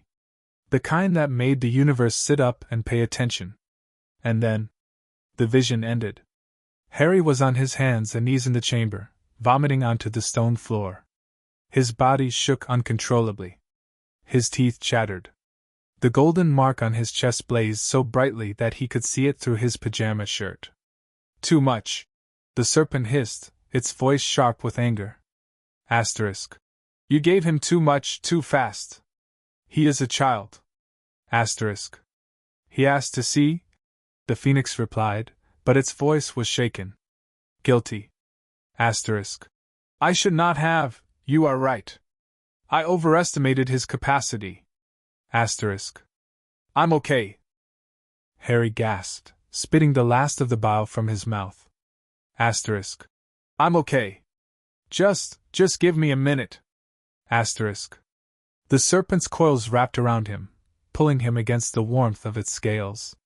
The phoenix pressed its body against his back, and Harry felt healing warmth flow through him, not the overwhelming heat of before, but something gentler. Something that soothed his churning stomach and steadied his racing heart. The bond will protect you, the phoenix murmured. Asterisk. It will prevent permanent damage. But I must be more careful. You are not ready for the oldest memories. Asterisk. Then show me newer ones, Harry said, his voice steadier now. Asterisk. Show me something I can handle. Asterisk. The phoenix was silent for a moment. Then softly it began to share. Harry saw a castle, not Hogwarts, but something older and wilder. Stone walls covered in moss. Towers that leaned at impossible angles. A great hall with a ceiling that showed the night sky, just like the vision the serpent had shared. But this wasn't the serpent's memory. This was the phoenix's. Harry watched a young girl, no older than 10, with red hair and green eyes, sneak through the castle corridors. She carried a small cage with a phoenix inside. Not Harry's phoenix. A different one. Smaller. Younger. Its flames flickered weakly. "I'll save you," the girl whispered. Asterisk. "I promise." Asterisk. She opened a hidden door and descended into darkness. The vision blurred. Time passed. The girl grew older. The phoenix grew stronger. They fought together, not armies or gods, but bullies and dark wizards and the quiet cruelty of a world that didn't understand them. "My first bond," the phoenix beside Harry whispered. Asterisk. "Before I understood what the tribond was. She was my partner. My friend. My heart." Asterisk. Asterisk. "What happened to her?" Asterisk, Harry asked. Asterisk. "She died. Humans always die. That is the tragedy of loving them." Asterisk, the phoenix's voice cracked. Asterisk. "I have bonded with many humans over the centuries. I have watched every single one grow old and wither and pass into the next world. And every time, a piece of me dies with them." Asterisk. Harry felt tears sliding down his cheeks again. Asterisk. "Then why do you keep bonding?" Asterisk. Asterisk. "Because the love is worth the loss." Asterisk, the phoenix's feathers brushed against Harry's cheek. Asterisk. "Every time. Without exception. The love is always worth the loss." Asterisk. The serpent made a sound, a low, rumbling note that vibrated through Harry's bones. "We are getting off track," it said. Asterisk. "The bond is settled. The sharing has begun. But there is more we must discuss before Harry returns to the surface." Asterisk. Asterisk. "Like what?" Asterisk, Harry asked. Asterisk. "Like what happens next. Like how we protect you. Like how we train you." Asterisk, the serpent's voice grew serious. Asterisk. "The bond connects us, Harry. That means your enemies become our enemies. And you have enemies you do not yet know about." Asterisk. Asterisk. "Enemies? I'm 4. I don't have enemies. Unless you count Dudley." Asterisk. The phoenix made a sound that might have been a laugh. Asterisk. "You have a great enemy, little one. The greatest enemy our world has known in centuries. His name is Tom Riddle. But most call him Lord Voldemort." Asterisk. Harry frowned. Asterisk. "That's a silly name." Asterisk. "It is a terrifying name," the serpent corrected. Asterisk. "He is the wizard who killed your parents." Asterisk. The words hung in the air like a blade. Harry's parents. He didn't remember them. He had no memories of their faces, their voices, their touch. The Dursleys never spoke of them except to call them good-for-nothings and drunks. But Harry had always known, deep in his bones, that their deaths were the reason he was here. In the cupboard. With the Dursleys. Alone. He killed them. Harry repeated. "He tried to kill you too," the phoenix said gently. Asterisk. "But the bond protected you. Not our bond, something older. Your mother's sacrifice. She died to save you, and her love created a protection that Voldemort could not break." Asterisk. Asterisk. "Where is he now?" Asterisk. Asterisk. "Gone. Not dead, the bond would have told us if he were truly dead. But diminished. Weakened. Hiding somewhere, waiting for the chance to return." Asterisk, the serpent's coils tightened. Asterisk. "And when he returns, he will come for you. Because the protection your mother gave you is the only thing that can destroy him." Asterisk. Harry stared at the golden mark on his chest. Asterisk. "So I'm going to have to fight him. One day." Asterisk. Asterisk. "Yes." Asterisk. Asterisk. "And you'll help me?" Asterisk. "With everything we have." The phoenix promised. Harry took a deep breath. Then another. The weight of what they were telling him pressed down on his small shoulders, a future filled with danger and death and a dark wizard who wanted him dead. But the bond hummed in his chest. And he wasn't alone. Then we'd better start training, Harry said. Asterisk. Right now.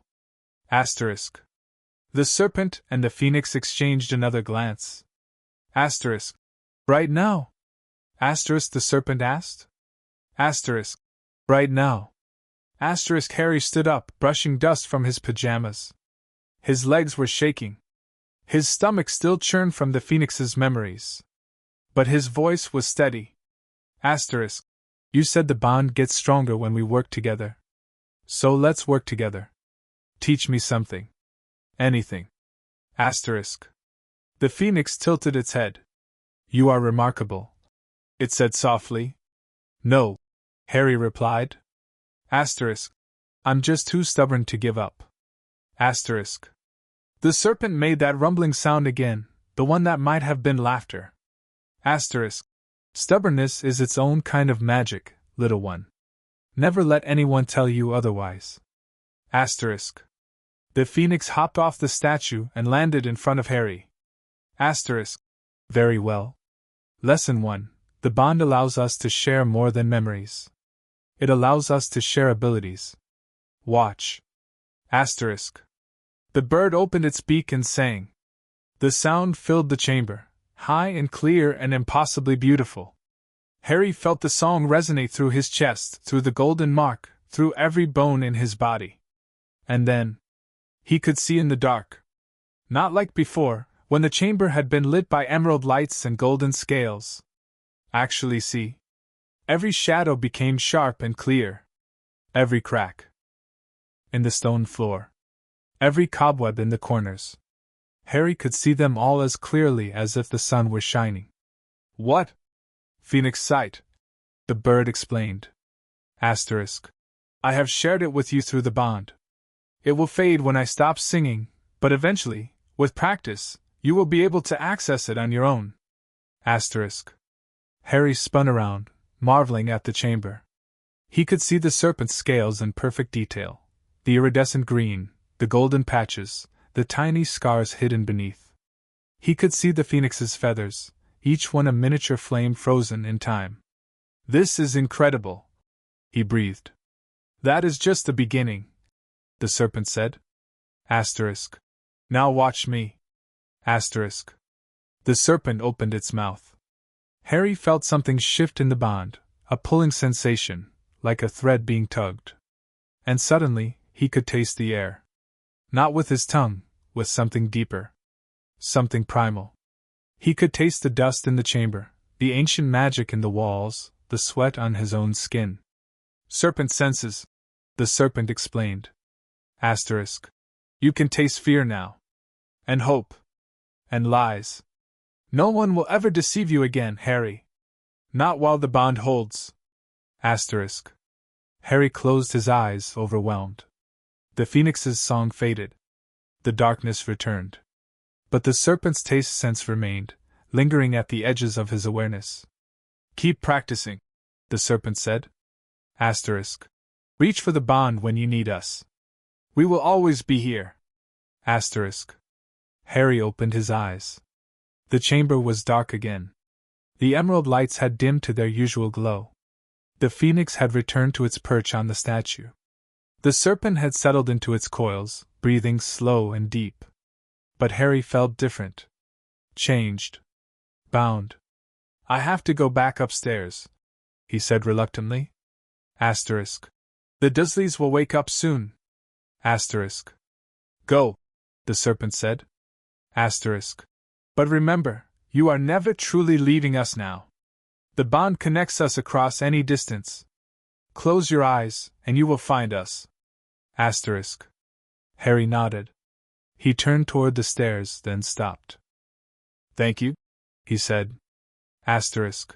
Both of you. For choosing me. Asterisk. The phoenix's eyes glowed in the darkness. Asterisk. We did not choose you, Harry Potter. The bond did. But if we had chosen. Asterisk. The bird's voice softened. Asterisk.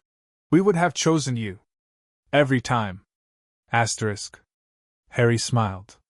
Then he ran up the stairs, back into the house of the Dursleys, back into the cupboard that was no longer his only home.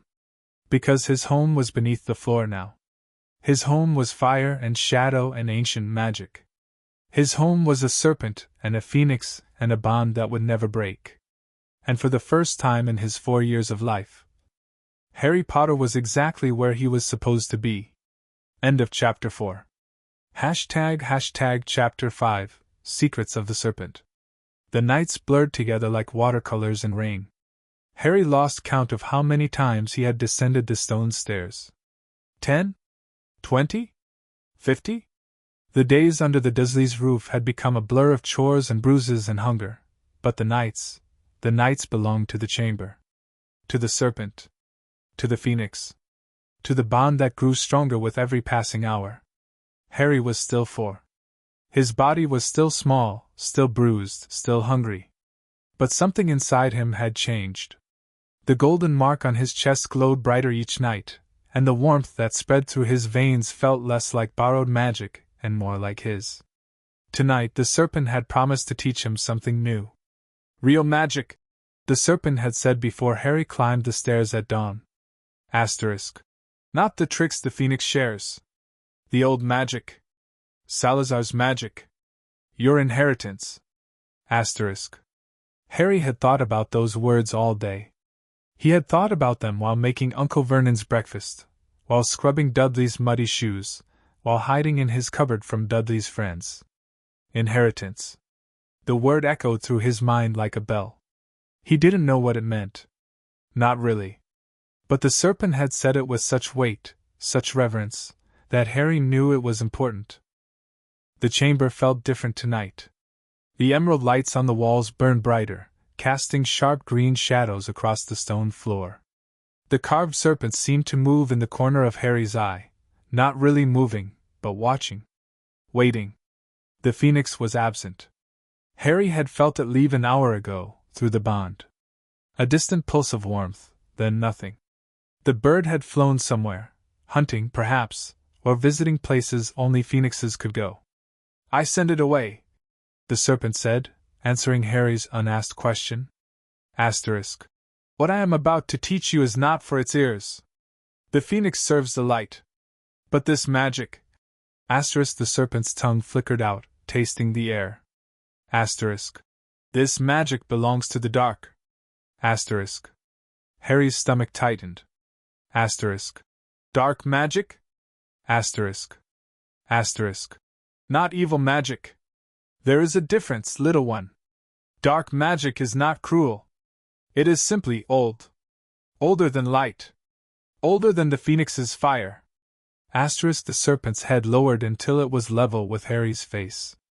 Asterisk. Salazar Slytherin understood this. He did not fear the dark. He mastered it. Asterisk. Harry thought about the Dursleys. About the way they flinched from anything strange or unusual. About the way they called him freak and unnatural. I'm not afraid of the dark, he said. Asterisk. I know. That is why the bond chose you. Asterisk.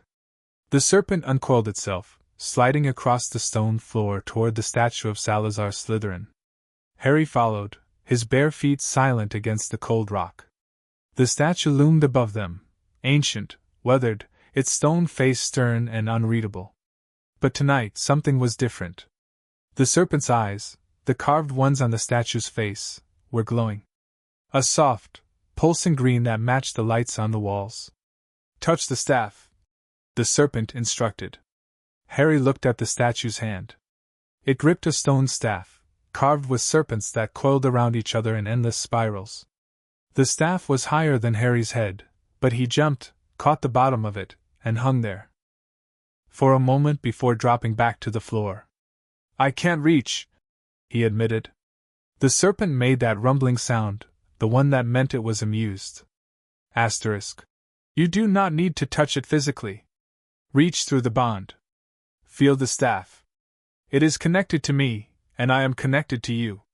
Asterisk. Harry closed his eyes. He reached for the bond, that golden thread that connected him to the serpent and the phoenix.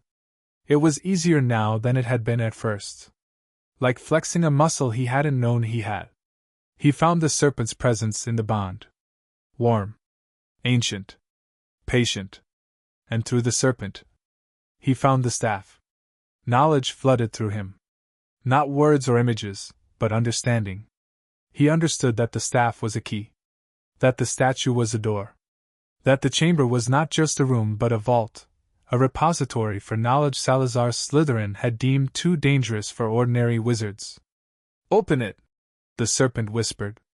Harry pushed. The statue's eyes blazed green. Stone ground against stone. The floor beneath Harry's feet trembled. And then, the statue's chest split open. Not like breaking. Like unfolding. Stone panels slid apart, revealing a hollow space inside the statue's torso. And inside that hollow space, books. Dozens of them. Hundreds. Bound in leather and scales and what looked like dragon hide. They floated in the hollow space, held aloft by magic, their pages fluttering even though there was no wind. Harry's jaw dropped. "These are Salazar's secret texts," the serpent said, its voice filled with something like reverence. Asterisk. "His personal grimoires. His journals. His heart. He hid them here before he left Hogwarts, intending to return for them one day. But he never did. They have been waiting here for 1,000 years. Asterisk. Asterisk. Waiting for what? Asterisk. Asterisk. Waiting for you. Asterisk." Harry stepped forward, drawn by a force he couldn't name. The books glowed in the green light, their spines embossed with symbols he couldn't read but somehow understood. Serpents. Moons. Stars. Ancient runes that burned when he looked at them. He reached out and touched the nearest book. Fire. Not real fire, the kind that burned into Phoenix's feathers. The kind that lived in Harry's chest now, warm and alive. The book recognized him. The book approved. Asterisk. "What is it?" Asterisk, he whispered. "The first grimoire," the serpent answered. Asterisk. "Salazar's introduction to serpent magic. The foundation upon which everything else is built." Asterisk, the serpent paused. Asterisk. "You cannot read it yet. You are too young. Your eyes cannot decipher the runes, and your magic cannot handle the weight of the knowledge." Asterisk. Asterisk. "Then why show me?" Asterisk. Asterisk. "Because I want you to know what waits for you. What you will become." Asterisk, the serpent's coils shifted, surrounding Harry in a loose circle. Asterisk. "You are the heir of Slytherin, Harry. Not because of blood, your blood comes from a different line entirely. But because the magic chose you. Because you speak Parseltongue. Because you are here, in this chamber, touching these books." Asterisk. Harry pulled his hand back from the grimoire. "I don't want to be an heir," he said. "I don't want to be connected to someone who..." Asterisk. "Who what? Who built a chamber? Who created me? Who wanted to protect magical children from persecution?" Asterisk, the serpent's voice was sharp now. Asterisk. "Salazar was not evil, Harry. He was complicated. He loved magic. He loved Hogwarts. He loved his students. But he was afraid of what the non-magical world would do to us if we let down our guard. His fear drove him to do terrible things. But his fear also drove him to create wonders." Asterisk. The serpent's head dipped lower. Asterisk. "Do not judge him before you understand him. Read his words. Learn his secrets. Then decide what kind of heir you want to be." Asterisk. Harry looked at the floating books. At the stone panels of the statue's chest. At the ancient, weathered face of Salazar Slytherin, frozen in eternal contemplation. Asterisk.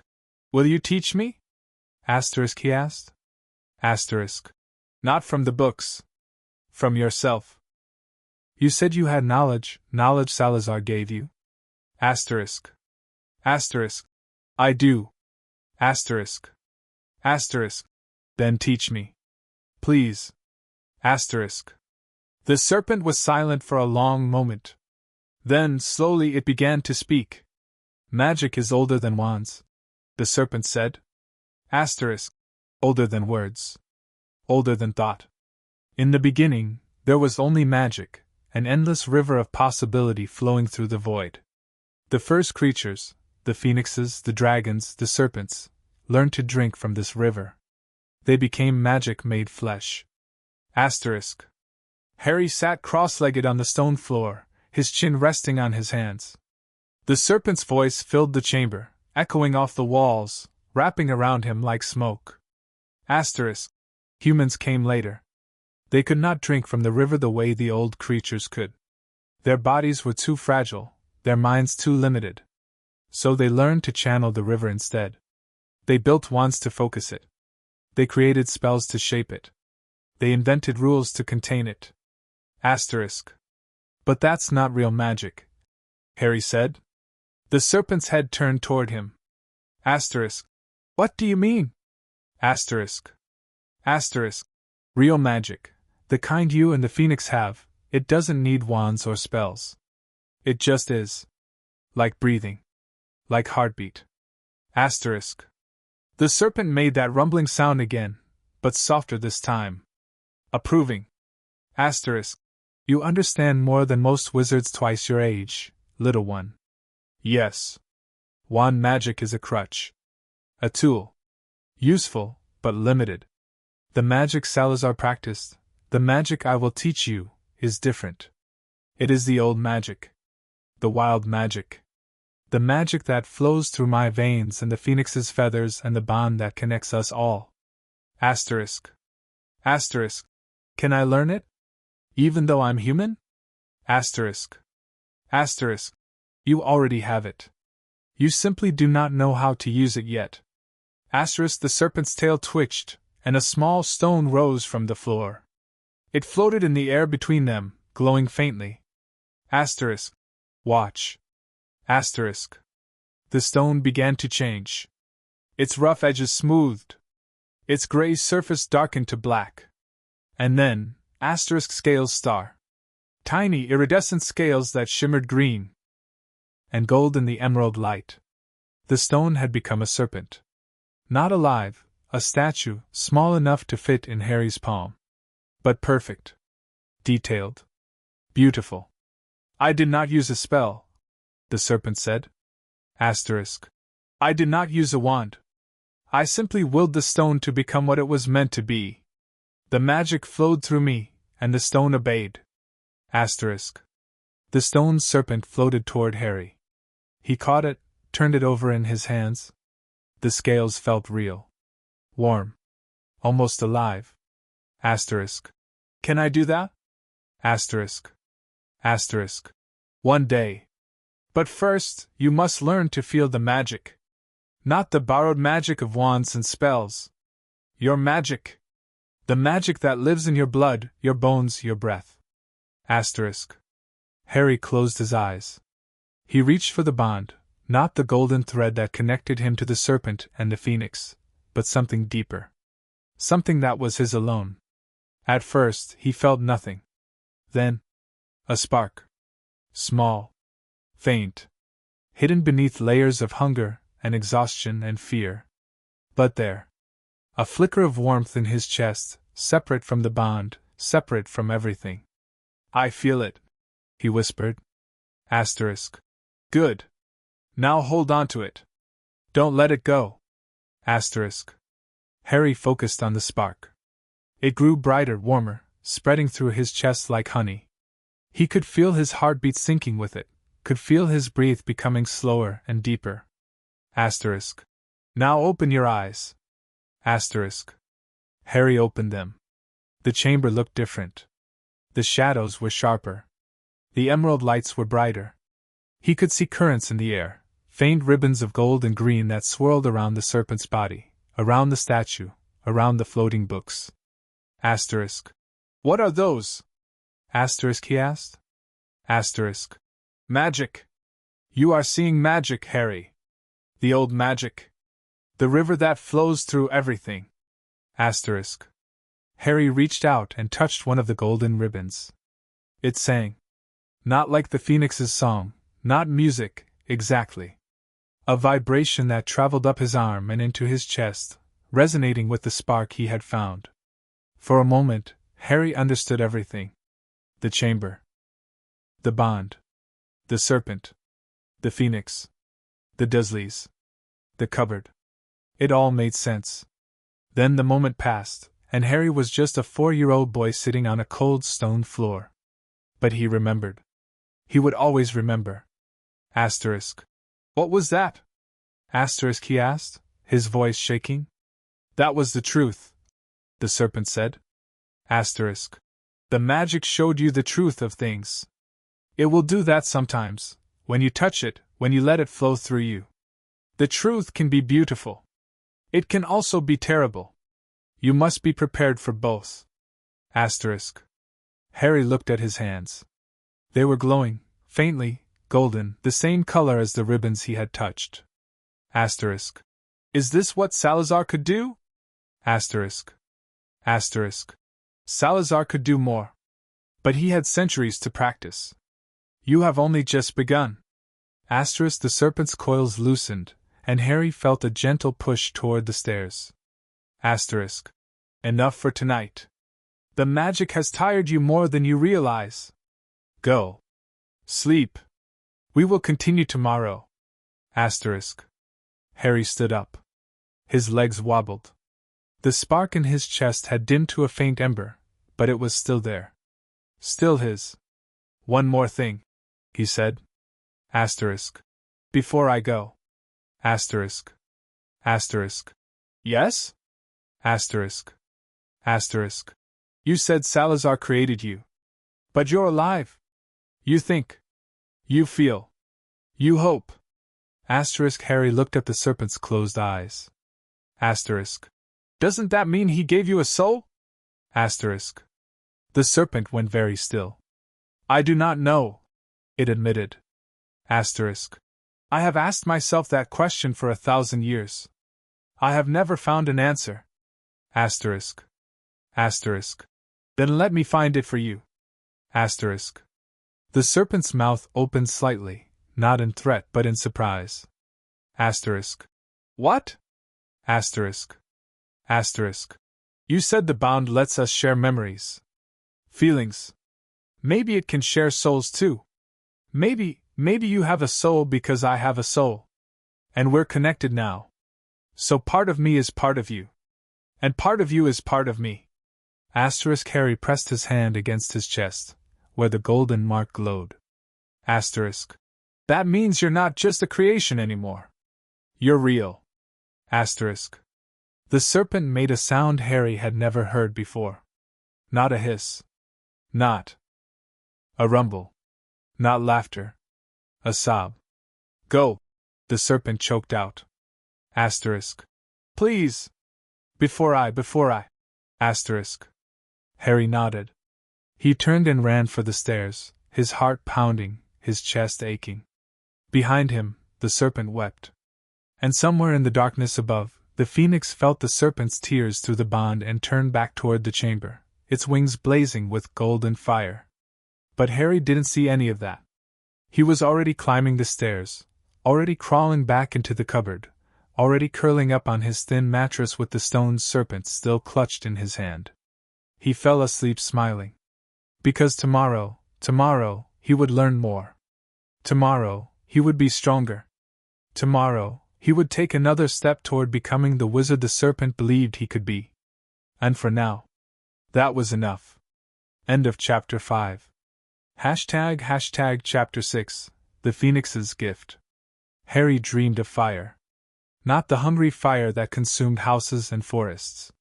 Not the angry fire that Uncle Vernon threatened to burn him with if he ever misbehaved. A different fire. A living fire that breathed and sang and wrapped around him like a mother's arms.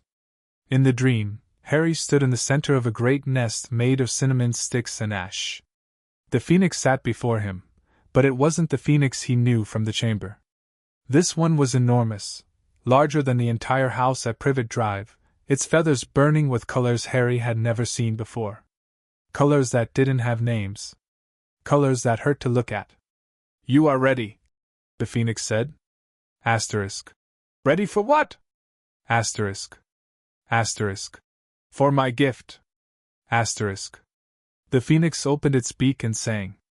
The song was different from the one in the chamber. Deeper. Older. It resonated through Harry's bones, through his blood, through the golden mark on his chest. He felt something cracking open inside him, not painfully, but inevitably. Like an egg hatching. Like a flower blooming. And then, Harry woke up. The cupboard was dark. Harry lay on his thin mattress, blinking at the ceiling. His chest felt strange, heavy and light at the same time. The golden mark pulsed beneath his pajama shirt, warm against his skin. He sat up. Something was different. He looked at his hands. They were the same small hands he'd always had, scarred knuckles, chipped nails, the faint bruises from Dudley's latest attack. But when he flexed his fingers, he saw something new. Light. Faint, golden light, seeping from beneath his fingernails like trapped sunshine. Harry stared. Asterisk. You're awake. Asterisk. The phoenix's voice echoed through the bond, not spoken aloud, but pressed directly into Harry's mind. The bird was somewhere in the chamber. Harry could feel it. But its presence was stronger than usual. Closer. Almost like it was standing beside him in the cupboard. Asterisk. What's happening to me? Asterisk. Harry thought back. Asterisk. My gift is manifesting. Come to the chamber. Quickly. Before the Dursleys wake. Asterisk. Harry didn't hesitate. He pushed open the cupboard door. The Dursleys had forgotten to lock it again, and crept down the darkened hallway. The kitchen floorboards came up easily now. Harry had loosened them so much that they practically lifted themselves. Down the stone stairs. Into the warm darkness. The serpent was coiled in its usual spot, but its head rose as Harry entered.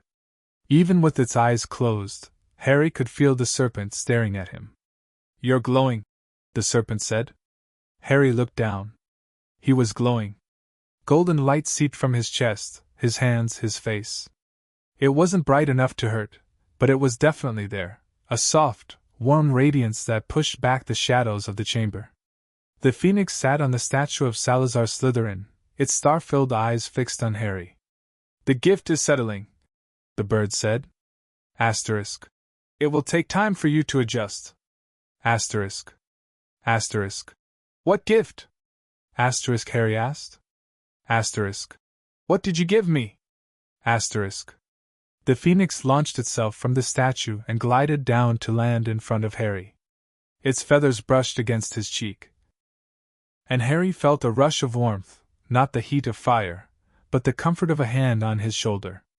I gave you 3 things, the phoenix said. Asterisk. 3 gifts that will protect you for the rest of your life. The first is healing. Asterisk. Asterisk. Healing? Asterisk. Asterisk. My tears have the power to cure any wound, any illness, any poison. I have shared this power with you. Your tears will do the same. Asterisk. Harry touched his eyes. They felt normal, dry, a little tired. But when he blinked, he felt something different. A tingling sensation behind his eyelids, like tiny sparks dancing across his vision. Asterisk. Any wound? Asterisk, he asked. Any wound, the phoenix confirmed. Asterisk. Even wounds of the heart. Your tears will heal more than flesh, Harry. They will heal despair. They will heal hope that has been lost. They will remind people that light still exists in the world. Asterisk. Harry thought about the Dursleys. About the cold emptiness in Aunt Petunia's eyes. About the rage in Uncle Vernon's fists. About the cruelty in Dudley's smile. Asterisk. Could my tears heal them? Asterisk. The phoenix was silent for a moment. Asterisk. Yes. But healing requires consent. You cannot force someone to be healed against their will. If they do not want to change, if they like their anger and their cruelty, your tears will have no effect. Asterisk. Harry nodded slowly. He didn't fully understand, but he filed the information away for later. Asterisk. What's the second gift? Asterisk. Asterisk. Resistance to dark magic. Asterisk. The phoenix's voice grew serious. Asterisk. Dark curses. Dark creatures. Dark intentions. They will find it difficult to harm you now. Not impossible, difficult. The darker the magic, the harder it will have to fight to touch you. Asterisk. Asterisk. Like the protection my mother gave me? Asterisk. Asterisk. Similar. But your mother's protection is tied to blood and sacrifice. My gift is tied to the bond. It will grow stronger as you grow older. By the time you face Voldemort, he will find you nearly untouchable. Asterisk. Harry's stomach tightened at the name. Voldemort. The wizard who killed his parents. The wizard who would come for him one day. Asterisk. And the third gift? Asterisk. The phoenix stepped closer, pressing its forehead against Harry's. The star-filled eyes filled Harry's vision. Asterisk. Enhanced magical growth. Asterisk. Asterisk. What does that mean? Asterisk. Asterisk. It means you will learn faster than other wizards. Your magic will be stronger. Your instincts will be sharper. The spells that take others months will take you days. The abilities that take others years will take you weeks. Asterisk. The phoenix pulled back. Asterisk. You will not be a normal wizard, Harry. You will be something more. Asterisk. Harry looked at his glowing hands. Asterisk. Will I still be human? Asterisk. Asterisk. Yes. But you will be human plus. Human and serpent and phoenix. The bond has changed you, and my gifts have changed you further. You are becoming something the world has not seen in centuries. Asterisk. Asterisk. Something good? Asterisk. Harry asked, his voice small. Asterisk. Or something terrible? Asterisk. The serpent made a sound, a low, rumbling note that vibrated through the chamber.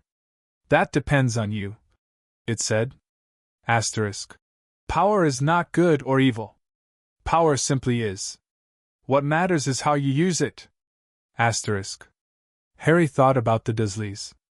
About how they used their power, their size, their authority, their cruelty, to make him small. He thought about the serpent, trapped in the chamber, using its power to not kill him when it could have. He thought about the phoenix, using its power to sing peace between armies. I want to use my power to protect people, Harry said. Asterisk. Not hurt them. Asterisk. The phoenix's feathers rippled, sending cascades of golden light across the chamber. Asterisk. Then you will. The bond chose well. Asterisk. The rest of the night passed in a blur of lessons. The phoenix taught Harry how to summon his tears, not on command, not yet, but how to reach for them when he needed them. It was harder than Harry expected. The tears didn't want to come unless he was truly sad or truly desperate. But the phoenix assured him that would change with practice. You cannot fake healing, the bird said. Asterisk. The tears know when you are performing. They only respond to genuine emotion. Asterisk. Asterisk. So I have to actually feel sad to heal someone? Asterisk. Asterisk. Or compassionate. Or loving. Or any emotion that opens the heart. Fear and anger will not work. Only love, in all its forms. Asterisk. Harry tried to summon a tear by thinking about the serpent, alone in the dark for 1,000 years. His eyes prickled. A single golden drop slid down his cheek and splashed onto the stone floor. Where it fell, cracks healed. Harry stared. The floor had been cracked for centuries. He'd tripped on those cracks a dozen times. But now, where his tear had fallen, the stone was smooth and whole. New. Yum. That's incredible, he breathed. You have only scratched the surface, the phoenix replied. Asterisk. With time, your tears will be able to heal more than stone. They will heal broken bones, broken minds, broken souls. Asterisk. Harry wiped his eyes. The golden glow beneath his skin had dimmed slightly, but it was still there, still his. Asterisk. What about the resistance to dark magic? Asterisk, he asked. Asterisk. How do I practice that? Asterisk. The serpent uncoiled slightly, its scales scraping against the stone floor. Asterisk. I can help with that. Asterisk. Asterisk. You can? Asterisk. Asterisk. My venom is one of the darkest substances in existence. If you can resist my venom, you can resist almost anything. Asterisk. The serpent's mouth opened, revealing those enormous fangs. A single drop of green liquid formed at the tip of one fang, glowing in the darkness. Asterisk. Hold out your hand. Asterisk. Harry hesitated. Asterisk. You want me to touch your venom? Asterisk. Asterisk. I want you to resist my venom. There is a difference. Asterisk. The serpent's voice was gentle but firm. Asterisk. The phoenix's gift will protect you, but only if you learn to activate it consciously. This is how we train that ability. Asterisk. Harry took a deep breath. Then another. Then he held out his hand. The serpent's fang touched his palm. Fire. Not the warm fire of the phoenix. A cold fire. A burning cold that shot up Harry's arm and into his chest, filling him with darkness and despair and the overwhelming urge to die. Harry screamed.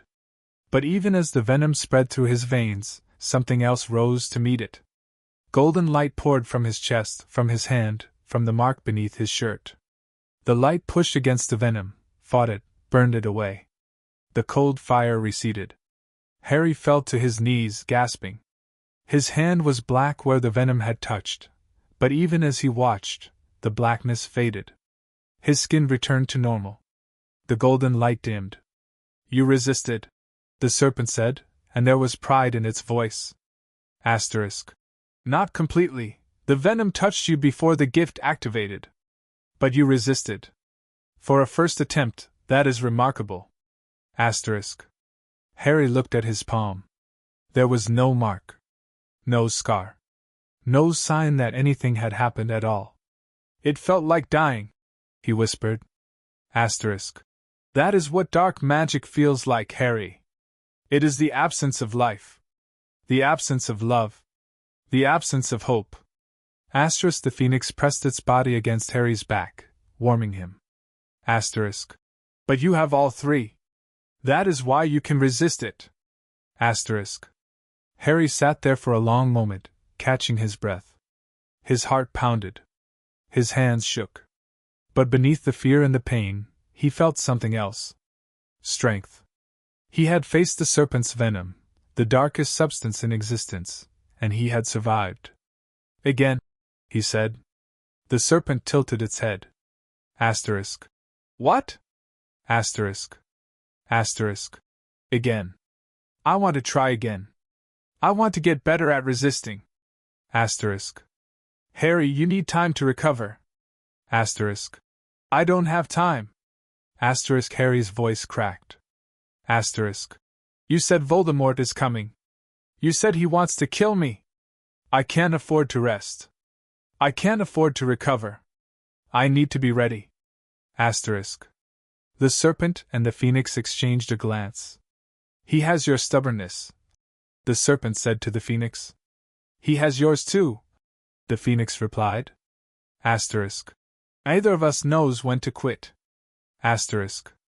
The serpent's fang touched Harry's palm again. The cold fire returned. And Harry screamed again. But this time, he lasted longer. Dawn came too quickly. Harry sat on the stone floor, exhausted, his body trembling with fatigue. His hand had been touched by venom 7 times. 7 times, the golden light had fought back the darkness. 7 times, Harry had survived. His palm was raw and red, but unmarked. You have done enough, the phoenix said firmly. Asterisk. More than enough. If you push further, you will damage yourself, and my tears cannot heal damage caused by overexertion. Asterisk. Harry wanted to argue, but his body wouldn't cooperate. His eyelids drooped. His head nodded. Go, the serpent said. Asterisk. Sleep. We will continue tonight. Asterisk. Asterisk. Promise? Asterisk. Asterisk. I promise. Asterisk. Harry climbed the stairs on shaking legs. The floorboards seemed heavier than usual. The hallway seemed longer. By the time he reached his cupboard, he could barely stand. He collapsed onto his mattress and closed his eyes. The golden mark on his chest pulsed gently, like a second heartbeat. Thank you, he thought toward the bond. Asterisk. For the gifts. For everything. Asterisk. Rest now, little one, the phoenix replied. Asterisk. We will be here when you wake. Asterisk. We will always be here, the serpent added. Harry smiled. And for the first time in 4 years, he slept without nightmares. End of Chapter 6. Chapter 7, Hogwarts Notices. The letter arrived on a Tuesday. Harry was 5 years old now, almost 6, though the Dursleys had forgotten his birthday again. A year had passed since he first discovered the chamber. A year of nightly visits, of serpent lessons and phoenix gifts, of a bond that had grown so strong that Harry sometimes forgot where he ended and his companions began. The golden mark on his chest had changed. It was larger now, more intricate. The serpent and phoenix were still coiled together, but now they were surrounded by runes that glowed faintly even through Harry's shirt. The runes shifted sometimes, changing patterns, changing meanings. The serpent had said they were growing, just like Harry. But today, Harry wasn't thinking about the bond. He was thinking about breakfast. Or rather, he was thinking about the fact that there was no breakfast. Uncle Vernon had decided Harry didn't deserve to eat today, because Dudley had stubbed his toe on the coffee table, and obviously it was Harry's fault for leaving the coffee table in the way.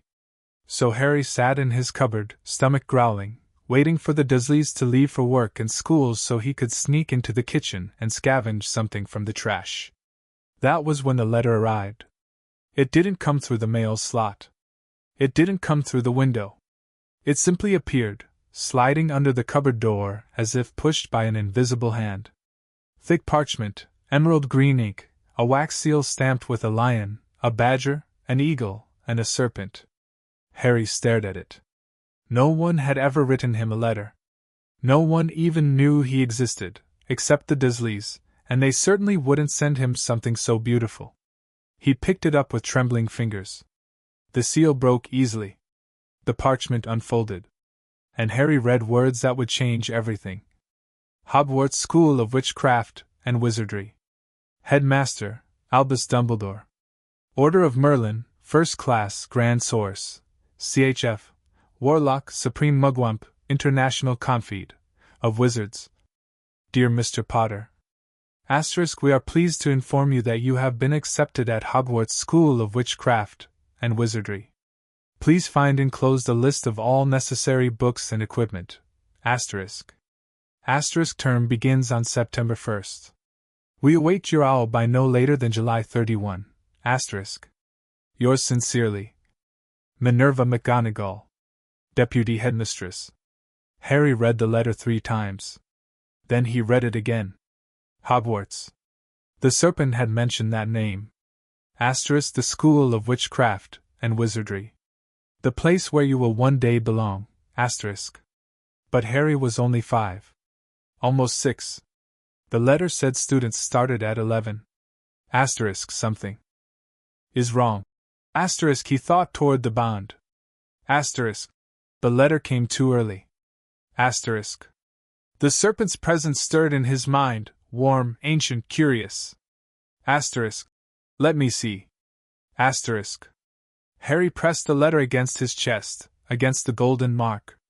Through the bond, the serpent could sense what Harry touched. Not read it, exactly, but feel it. The weight of the parchment. The magic in the ink. The power behind the seal. A long pause. Then, this is not a normal acceptance letter. The magic on it is different. Stronger. Almost like a summons. A summons? From who? The headmaster. Albus Dumbledore. Asterisk, the serpent's voice grew cautious. Asterisk, he is the greatest wizard alive, Harry. He is also the one who left you with the Dursleys. Asterisk.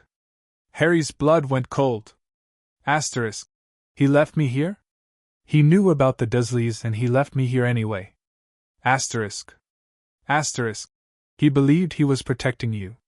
Your mother's blood, Petunia Dursley is her sister, creates a powerful protection against Voldemort. As long as you call this place home, Voldemort cannot touch you. Asterisk. It doesn't feel like protection, Harry said bitterly. Asterisk. It feels like a prison. Asterisk. The serpent had no answer for that. The Phoenix returned at midnight. Harry was in the chamber, sitting between the serpent's coils, the letter spread across his knees. The Phoenix landed on the statue of Salazar Slytherin, its feathers blazing brighter than usual. Through the bond, Harry could feel the bird's agitation, a crackling energy, like lightning trapped in a bottle. Dumbledore knows, the Phoenix said without preamble. Asterisk. He has sensed the bond. Asterisk. Harry's stomach dropped. Asterisk. How? Asterisk. Asterisk. The magical surges. You have been causing them without realizing it. Every time you practice with the serpent, every time you use my gifts, waves of magic ripple outward from this house. Most wizards cannot detect them. But Dumbledore is not most wizards. Asterisk. Asterisk. What does he know? Asterisk. Asterisk. He knows something powerful is happening at Privet Drive. He does not know about me. I have hidden my presence from his detection. But he knows about you. The letter is his way of testing the waters. He wants to see how you respond. Asterisk. Harry looked at the letter. At the emerald ink. At the wax seal with its 4 animals. Asterisk. What should I do? Asterisk. Nothing, the serpent said. Asterisk. You are 5 years old. You cannot attend Hogwarts for another 5 years. The letter is premature, Dumbledore knows this. He is simply establishing contact. Asterisk. But he left me here, Harry said again. Asterisk. He left me with the Dursleys. He knew what they were like and he left me anyway. Asterisk. The serpent and the Phoenix exchanged a glance. Wizards do not always understand the cruelty of non-magical people, the Phoenix said carefully. Asterisk. Dumbledore grew up in a magical household. He may not have realized. Asterisk. Asterisk. He should have realized. Asterisk. Harry's voice was hard. Harder than a 5-year-old's voice should be. Asterisk. He should have checked on me. He should have made sure I was safe. He didn't. He just left me here to rot. Asterisk. The golden mark on Harry's chest flared. The chamber trembled. Dust fell from the ceiling. The emerald lights flickered. Somewhere above them, in the house on Privet Drive, glass shattered. Harry, the serpent said urgently. Asterisk. Control your magic. You are not ready for outbursts of this magnitude. Asterisk. I can't. Asterisk. Yes, you can. Asterisk. The Phoenix launched itself from the statue and landed in front of Harry. Its star-filled eyes locked onto his. Asterisk. Breathe. Feel the bond. Let us help you. Asterisk. Harry closed his eyes. He reached for the bond, that golden thread that connected him to the serpent and the Phoenix.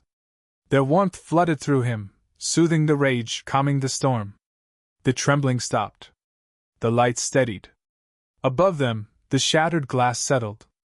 I'm sorry, Harry whispered. I didn't mean to. You have nothing to apologize for, the serpent said. Asterisk. Your anger is justified. But you must learn to control it, or it will control you. Asterisk. Harry nodded, wiping his eyes with the back of his hand. His tears were golden now. They had been ever since the Phoenix's gift had fully settled. He had learned to hide them from the Dursleys, blinking rapidly whenever his eyes started to glow. Asterisk. What do I do about the letter? Asterisk, he asked. Asterisk. For now? Nothing. Asterisk, the Phoenix said. Asterisk. Do not respond. Do not acknowledge it. Let Dumbledore wonder.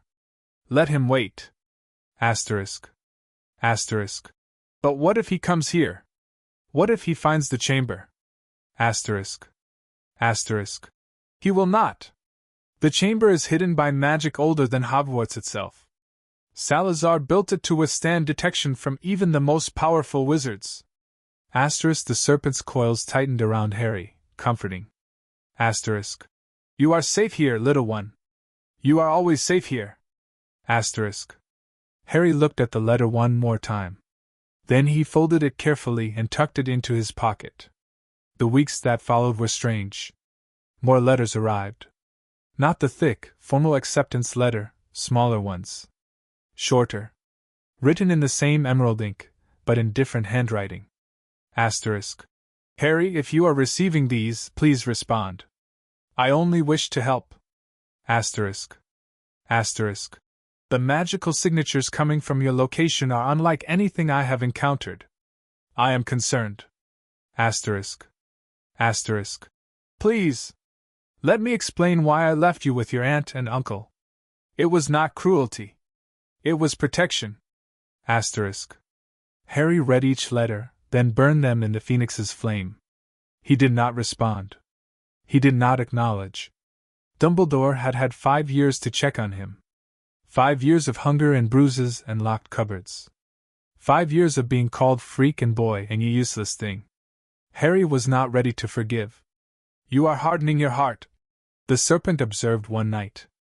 Harry was practicing his resistance to dark magic, the serpent's venom dripping onto his palm, the golden light fighting back the cold fire. Asterisk. Dumbledore made a mistake. But he is not your enemy. Asterisk. Asterisk. He left me here. Asterisk. Asterisk. Yes. And you have every right to be angry about that. But anger is a fire, Harry. It can warm you or it can consume you. The choice is yours. Asterisk. Harry watched the venom sizzle against his skin. The golden light pushed it back, inch by inch. I don't know how to not be angry, he admitted. Asterisk. Then be angry. But do not let your anger blind you. Dumbledore may have information you need. Information about your parents. About Voldemort. About the prophecy that binds you to the Dark Lord. Asterisk. Asterisk. What prophecy? Asterisk. The serpent went still. I should not have. Asterisk. What prophecy? Asterisk, Harry demanded. The serpent was silent for a long moment. Then, slowly, it began to speak. Asterisk. Before you were born, a prophecy was made. It spoke of a child born as the 7th month dies, born to parents who had thrice defied Voldemort. That child, the prophecy said, would have the power to defeat the Dark Lord. Asterisk. Asterisk. And that child is me? Asterisk. Asterisk. Yes. Asterisk. Asterisk. What else did the prophecy say? Asterisk. Asterisk. It said that neither can live while the other survives. Asterisk. The serpent's voice was heavy. Asterisk. It means that you and Voldemort are connected. Bound. One of you must eventually destroy the other. Asterisk. Harry stared at his hands. At the golden light still flickering beneath his skin. At the scars from the venom, faded now, almost invisible. Asterisk. That's why he killed my parents. Not because they were in the way. Because he was trying to kill me. Asterisk. Asterisk. Yes. Asterisk. Asterisk. And when he couldn't, when the protection saved me, he didn't give up. He's still out there. Waiting. Planning. Asterisk. Asterisk. Yes. Asterisk. Harry stood up. His legs were shaking, but his voice was steady. Asterisk. Then Dumbledore was right to protect me. Even if he chose the wrong way to do it. Even if the Dursleys are terrible. At least I'm alive. Asterisk. You are alive. The serpent agreed. Asterisk. And now you are more than alive. You are bonded. You are growing. You are becoming. Asterisk. Asterisk. But I'm still 5. Asterisk. You are still 5. The serpent aloud. Asterisk. But you will not be 5 forever. Time moves faster than you think, little one. One day you will wake up and you will be 11. And on that day, you will walk into Hogwarts School of Witchcraft and Wizardry, not as a victim, not as a freak, but as the heir of Slytherin, the bonded of the Phoenix, the master of fire and venom. Asterisk. Harry's chest swelled. Asterisk. Do you really believe that? Asterisk. Asterisk. I do not believe it. I know it. The bond has shown me your future, not the details, but the shape of it. You will be great, Harry. Greater than you can imagine. Asterisk. Harry looked up at the statue of Salazar Slytherin, at the stone serpents on the walls, at the chamber that had become his second home. Then let's keep training, he said. Asterisk. I have 5 years until Hogwarts. 5 years to get ready. Asterisk. 5 years? The Phoenix agreed, appearing from the shadows. Asterisk. 5 years to master the serpent's secrets and my gifts. 5 years to become the wizard the prophecy demands. Asterisk. Asterisk. Can I do it?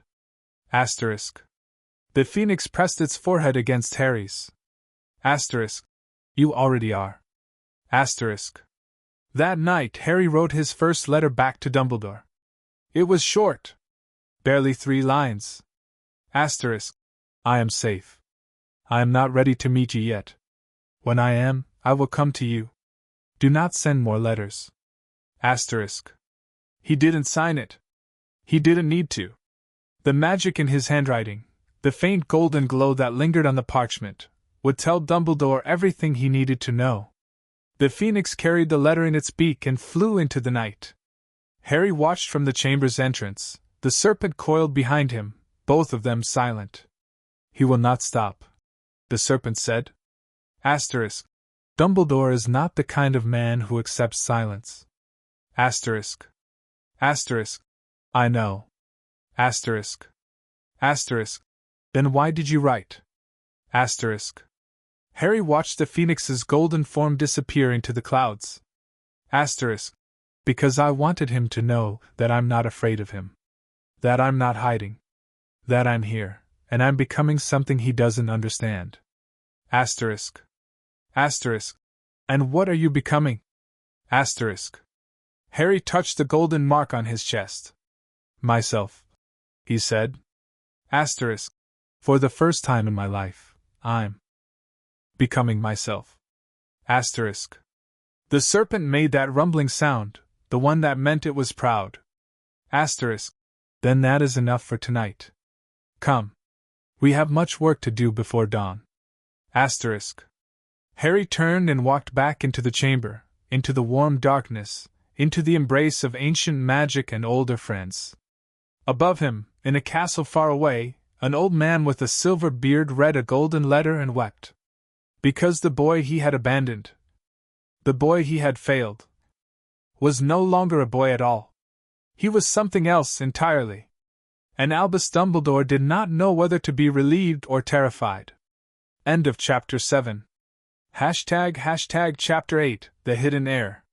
The goblins came at midnight. Harry felt them before he saw them, a tremor in the bond, a ripple of something other pushing against the chamber's ancient wards. The serpent went rigid beside him, its tongue flickering wildly. The Phoenix spread its wings, feathers blazing with golden light. Intruders, the serpent hissed. Asterisk. Powerful ones. They are breaching the outer defenses. Asterisk. Asterisk. Who? Asterisk, Harry asked, reaching for the golden mark on his chest. It was warm, warmer than usual. Preparing. Goblins, the Phoenix said, its star-filled eyes narrowing. Asterisk. Bankers. They have no business here. Asterisk. The chamber's entrance, the stone stairs that led up to the kitchen, began to glow. The darkness at the top of the stairs shimmered, rippled, and then parted like curtains being drawn aside. 3 figures descended. They were shorter than humans, with long fingers and faces that seemed carved from rock. Their eyes were black and sharp, missing nothing. They wore dark suits that seemed to absorb the light, and each carried a staff made of what looked like wrought iron. The lead goblin stopped at the bottom of the stairs. His eyes swept the chamber, the statue of Salazar Slytherin, the carved serpents on the walls, the phoenix on its perch, the serpent coiled around a small boy in 2 large pajamas. His gaze settled on Harry. Asterisk. Harry James Potter. Asterisk, the goblin said. His voice was deep and gravelly, like stones grinding together. Asterisk. We have come to discuss your inheritance. Asterisk. Harry's heart hammered against his ribs. But his voice, when he spoke, was steady. Asterisk. How did you find this place? Asterisk. We are goblins, the lead figure replied, as if that explained everything. Asterisk. Gold calls to gold. Magic calls to magic. And you, Herr Potter, are sitting on a fortune that has been lost for 1,000 years. Asterisk. He gestured toward the statue. Asterisk. Salazar Slytherin's personal vault. Hidden beneath a muggle house in Surrey. Ingenious, really? No wizard would think to look here. But goblins, we follow the money. And there is money here, Herr Potter. More money than you can imagine. Asterisk. Harry looked at the serpent. I didn't know about any vault, he said. Neither did I. The serpent replied, its voice tight. Asterisk. Salazar kept many secrets. Even from me. Asterisk. The lead goblin stepped forward. The serpent's coils tightened around Harry, but Harry placed a hand on the serpent's scales. It's okay, he said. Asterisk. Let them speak. Asterisk. The goblin stopped a few feet away. His black eyes studied the bond between Harry and the serpent, the phoenix perched above them. You are bonded, he said. It wasn't a question. Asterisk. To a basilisk and a phoenix. That has not happened in. Asterisk. 12 centuries. The phoenix finished. Asterisk. The last tri-bond was formed in the year 873. It ended in tragedy, as all bonds do. Asterisk. This one will end differently, the goblin said. There was something in his voice, not quite hope, but close. Asterisk. The child is special. The records show it. Asterisk. Asterisk. What records? Asterisk, Harry asked. The goblin reached into his coat and pulled out a scroll. It was ancient, the parchment yellowed and cracked, the edges frayed. But the ink was still bright, still fresh, as if it had been written yesterday. Goblin records, he said. Asterisk. We keep track of all magical inheritances, all bloodlines, all prophecies. We do not interfere, it is not our way. But we watch. And what we have seen regarding you, Herr Potter, is unprecedented. Asterisk. He unrolled the scroll. Harry couldn't read most of it. The writing was in a language he didn't recognize, all sharp angles and jagged lines. But he could see the diagrams. Family trees. Bloodlines branching and merging, stretching back centuries. And at the bottom, asterisk his asterisk name. Harry Potter. But above his name, branching upward like the limbs of a great tree, were other names. Other families. You are not just a Potter, the goblin said. Asterisk. The Potters are an old family, respectable, but not particularly powerful. Your mother's line, the Evans, were muggles, non-magical. No power there either. Asterisk. He pointed to a different branch of the tree. Asterisk. But through unknown channels, through blood adoptions and ancient pacts and magics that should have been impossible, you are also connected to this line. Asterisk. Harry squinted at the name. Asterisk. Slytherin? Asterisk, he whispered. Direct descent. The goblin confirmed. Asterisk. Not through your father. Through your mother's mother's mother's line. The magical world believes the Slytherin line ended with Salazar's last known heir. They were wrong. The line continued, hidden, secret, buried under centuries of marriages and name changes. Asterisk. He traced his finger along the tree. Asterisk. You are the last Slytherin, Heir Potter. The only one left. Asterisk. Harry's head spun. But I speak Parseltongue, he said. Asterisk. The serpent said that meant I was an heir. I thought it was just a coincidence. Asterisk. There are no coincidences in magic, the goblin said. Asterisk. You speak Parseltongue because Slytherin's blood runs in your veins. You found this chamber because Slytherin's magic called to you. You bonded with the Basilisk because Slytherin's creature recognized its master's heir. Asterisk. The goblin rolled up the scroll. Asterisk. You are not just the boy who lived, Harry Potter. You are the heir of Slytherin.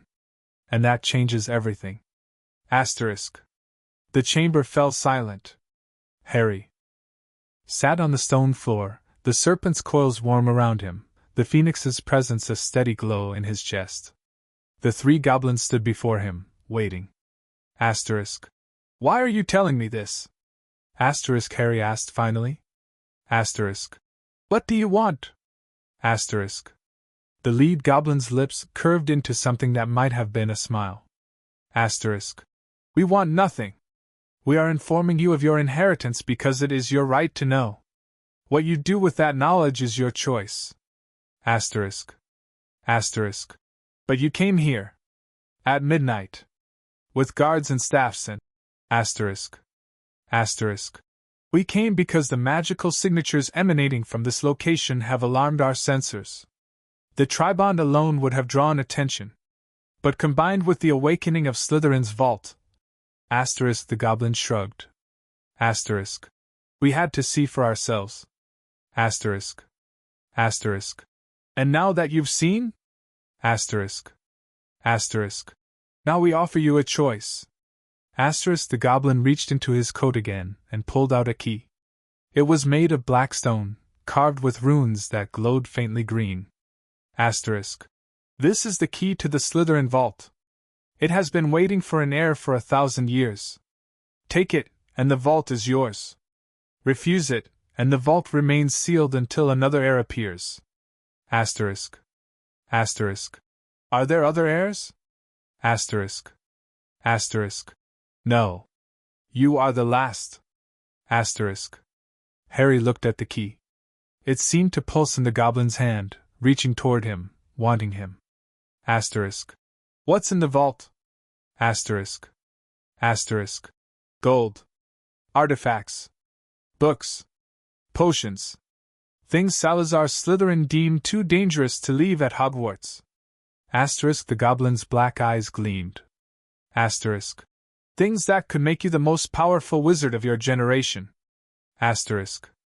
Or the most hunted. The serpent added quietly. If the magical world discovers you possess Slytherin's personal artifacts, they will fear you. The phoenix finished. Asterisk. They will call you Dark. They will whisper about the next Dark Lord rising. Asterisk. Harry's stomach clenched. Asterisk. I don't want to be a Dark Lord. Asterisk. Then do not become one, the lead goblin said. Asterisk. Power does not corrupt, Heir Potter. People corrupt themselves. The choice is yours. Asterisk. He held out the key. Harry reached for it. The serpent's coils tightened. Asterisk. Are you certain? Asterisk. No, Harry admitted. Asterisk. But I need to know what's in that vault. I need to understand what I've inherited. Asterisk. Knowledge is its own burden, the phoenix warned. Asterisk. Once you learn certain things, you cannot unlearn them. Asterisk. Asterisk. I know. Asterisk. Harry took the key. The moment his fingers touched the black stone, the golden mark on his chest exploded with light. The runes around the serpent and phoenix blazed, green and gold intertwined, and Harry felt something click into place inside him. A door opening. A lock turning. The lead goblin nodded, satisfied.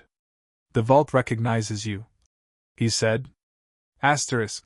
When you are ready to claim it, present this key at Gringotts Bank in Diagon Alley. We will escort you personally. Asterisk. He turned to leave. Wait, Harry said. Asterisk. One more thing. Asterisk. The goblin paused. Asterisk. The Dursleys. My aunt and uncle. They're not my real family, are they? The blood connection, my mother's sister, that's real. But everything else. The Dursleys are your only living blood relatives. The goblin confirmed. Asterisk. Through your mother. But blood is not the only measure of family. Asterisk. His black eyes flicked to the serpent and the phoenix. Asterisk. You have found other bonds. Stronger ones? Do not discount them. Asterisk. He climbed the stairs. The other two goblins followed. The darkness closed behind them, and the chamber was silent once more. Harry stared at the key in his hand. It was warm. Almost alive. The runes on its surface shifted and changed, forming patterns that hurt to look at. You did the right thing, the serpent said.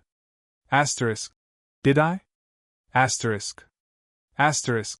You claimed what is yours. That is never wrong. Asterisk. But the phoenix said. Asterisk. The phoenix fears what you might become. I understand that fear. But I also understand that hiding from power does not make you weak. It makes you powerless.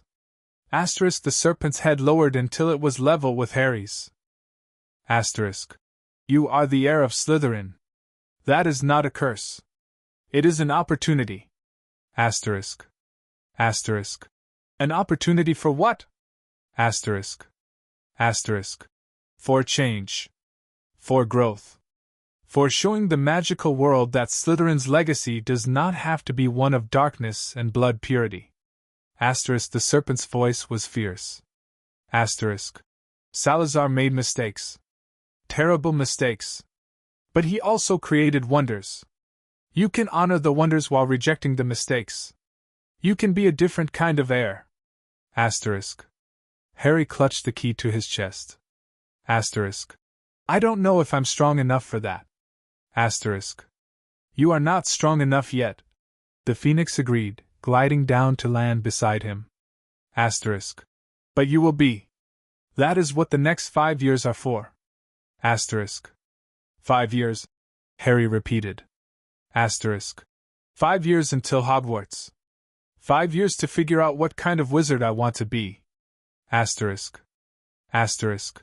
5 years to figure out what kind of person you want to be. Asterisk. The serpent corrected. Asterisk. The wizard is secondary. The person is primary. Asterisk. Harry looked at the key again.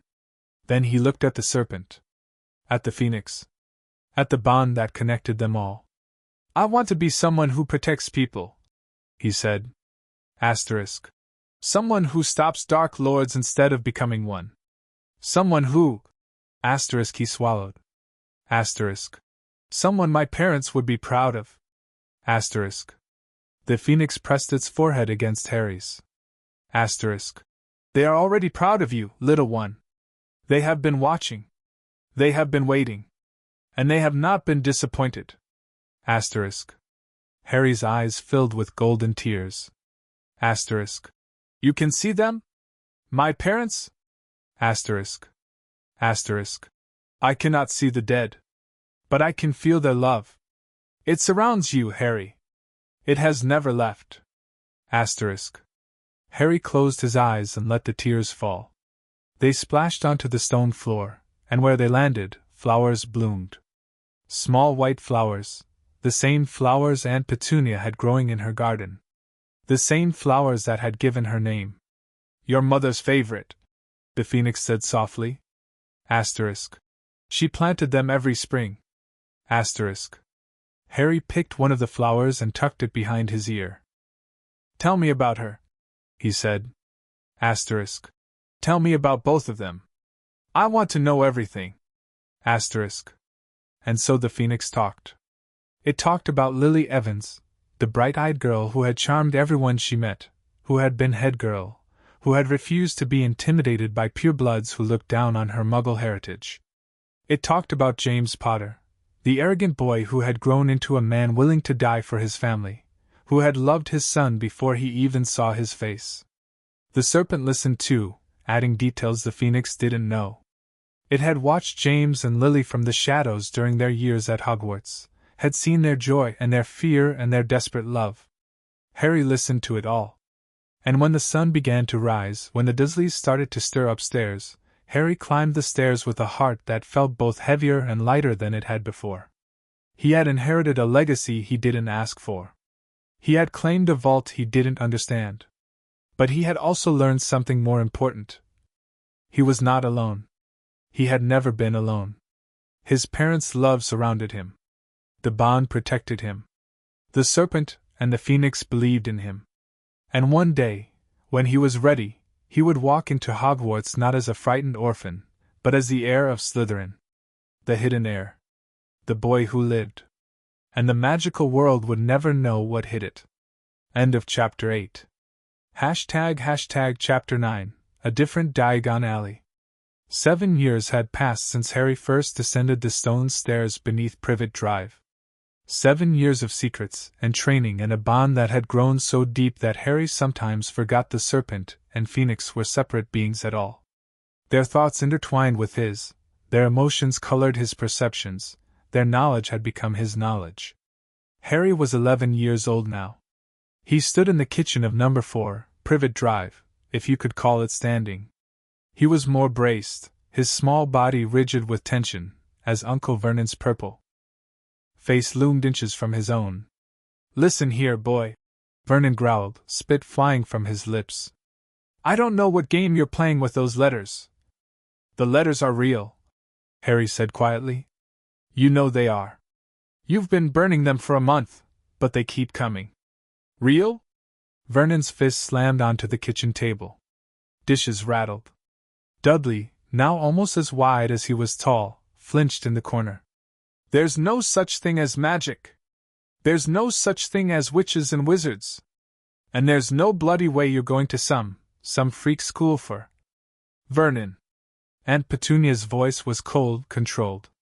Her eyes, so like her sister's, and yet so different, fixed on Harry with an expression he couldn't read. "Perhaps we should let him go." The room went silent. Vernon turned to his wife, his face cycling through shades of purple Harry hadn't known existed. "Petunia. He's dangerous, Vernon. He's always been dangerous. The letters won't stop. The incidents won't stop." Her thin lips pressed together. "Let the freaks have him. Let them deal with their own kind." Harry felt something crack inside his chest. Their own kind. Even now, even after everything, Aunt Petunia couldn't say the word wizard without spitting it like poison. "She is afraid." The serpent's voice whispered through the bond. Asterisk. "Fear makes people cruel." Asterisk. "I know," Harry thought back. But knowing didn't make it hurt less. The phoenix had refused to stay behind. Harry had argued, really argued, the way he hadn't argued about anything in years. The bird was too conspicuous. Too bright. Too obviously magical. But the phoenix had simply folded its wings and stared at Harry with those star-filled eyes until Harry looked away first. "I have waited 11 years for this moment," the phoenix said. Asterisk. "I will not miss it." Asterisk. "But people will see you." Asterisk. "They will see what I allow them to see." Asterisk. And so the phoenix had shrunk itself. Asterisk compressed asterisk was the word it used, until it was no larger than a sparrow. Its golden feathers dimmed to a dusty brown. Its flames banked to embers. It looked, to anyone who didn't know better, like a slightly odd songbird. It rode on Harry's shoulder as Harry stepped out of the Dursleys' car and onto the pavement of a dingy London street. Vernon had driven them to a rundown pub called the Leaky Cauldron, grumbling the entire way about freaks and wasting petrol, and, "Don't expect us to wait for you, boy." He had dropped Harry on the curb and driven away without looking back. Harry stood alone on the pavement, the phoenix warm against his neck, and felt the bond pulse with encouragement. "The entrance is through the pub," the serpent said. It was not with Harry. It could not leave the chamber, not yet, but through the bond, it could see what Harry saw. Asterisk. Go. The barkeeper will know you. Asterisk. Asterisk. How will he know me? Asterisk. A pause. Asterisk. You have a scar on your forehead, Harry. The entire magical world knows that scar. Asterisk. Harry touched his forehead. The scar, the one from Voldemort's killing curse, had faded over the years, thanks to the Phoenix's healing gifts. But it was still visible. Still a jagged line across his skin. Great, he muttered.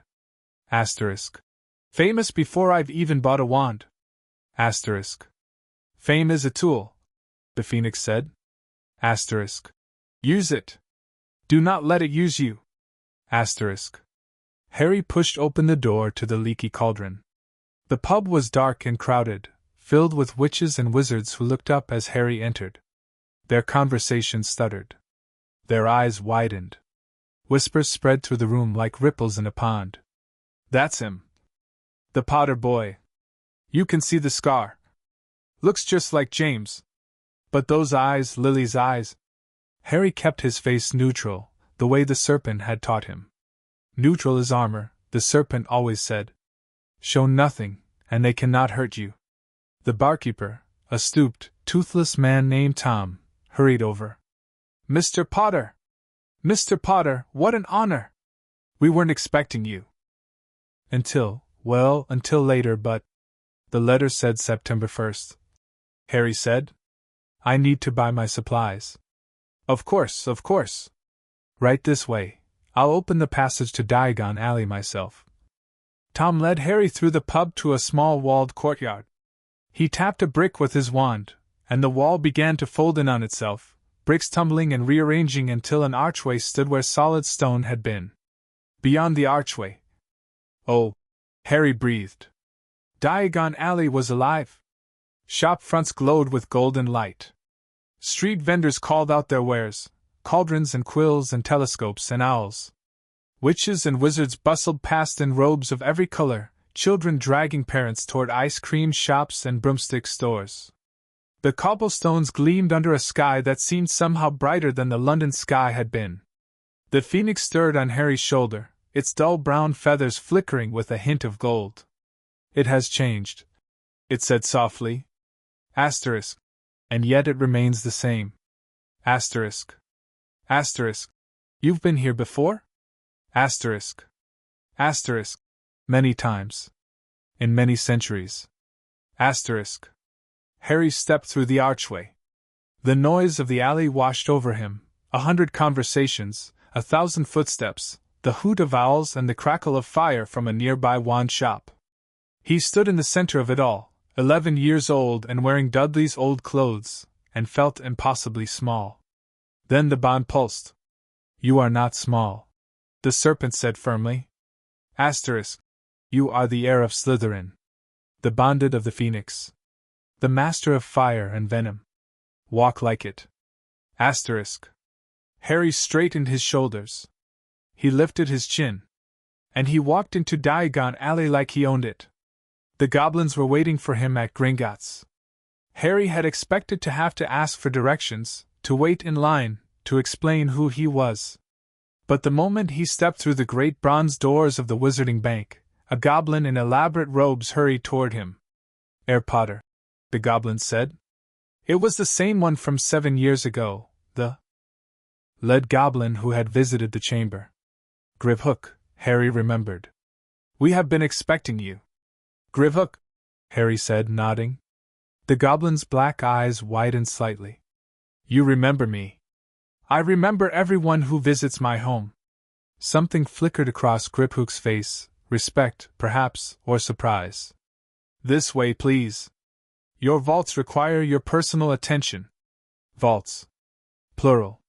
Harry followed Gribhook through the marble halls of Gringotts, past tellers and guards and wizards depositing bags of gold. The Phoenix remained on his shoulder, silent and watchful. They stopped before a door made of black stone.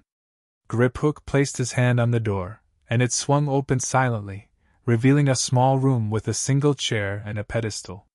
Sit, Griphook said. Harry sat. Griphook placed a small, sharp knife on the pedestal. Blood, if you please. The vaults need to confirm your identity. Harry didn't hesitate. He had read about this in the books the serpent had shown him. Ancient magics required blood, not because they were dark, but because blood carried truth that names could not.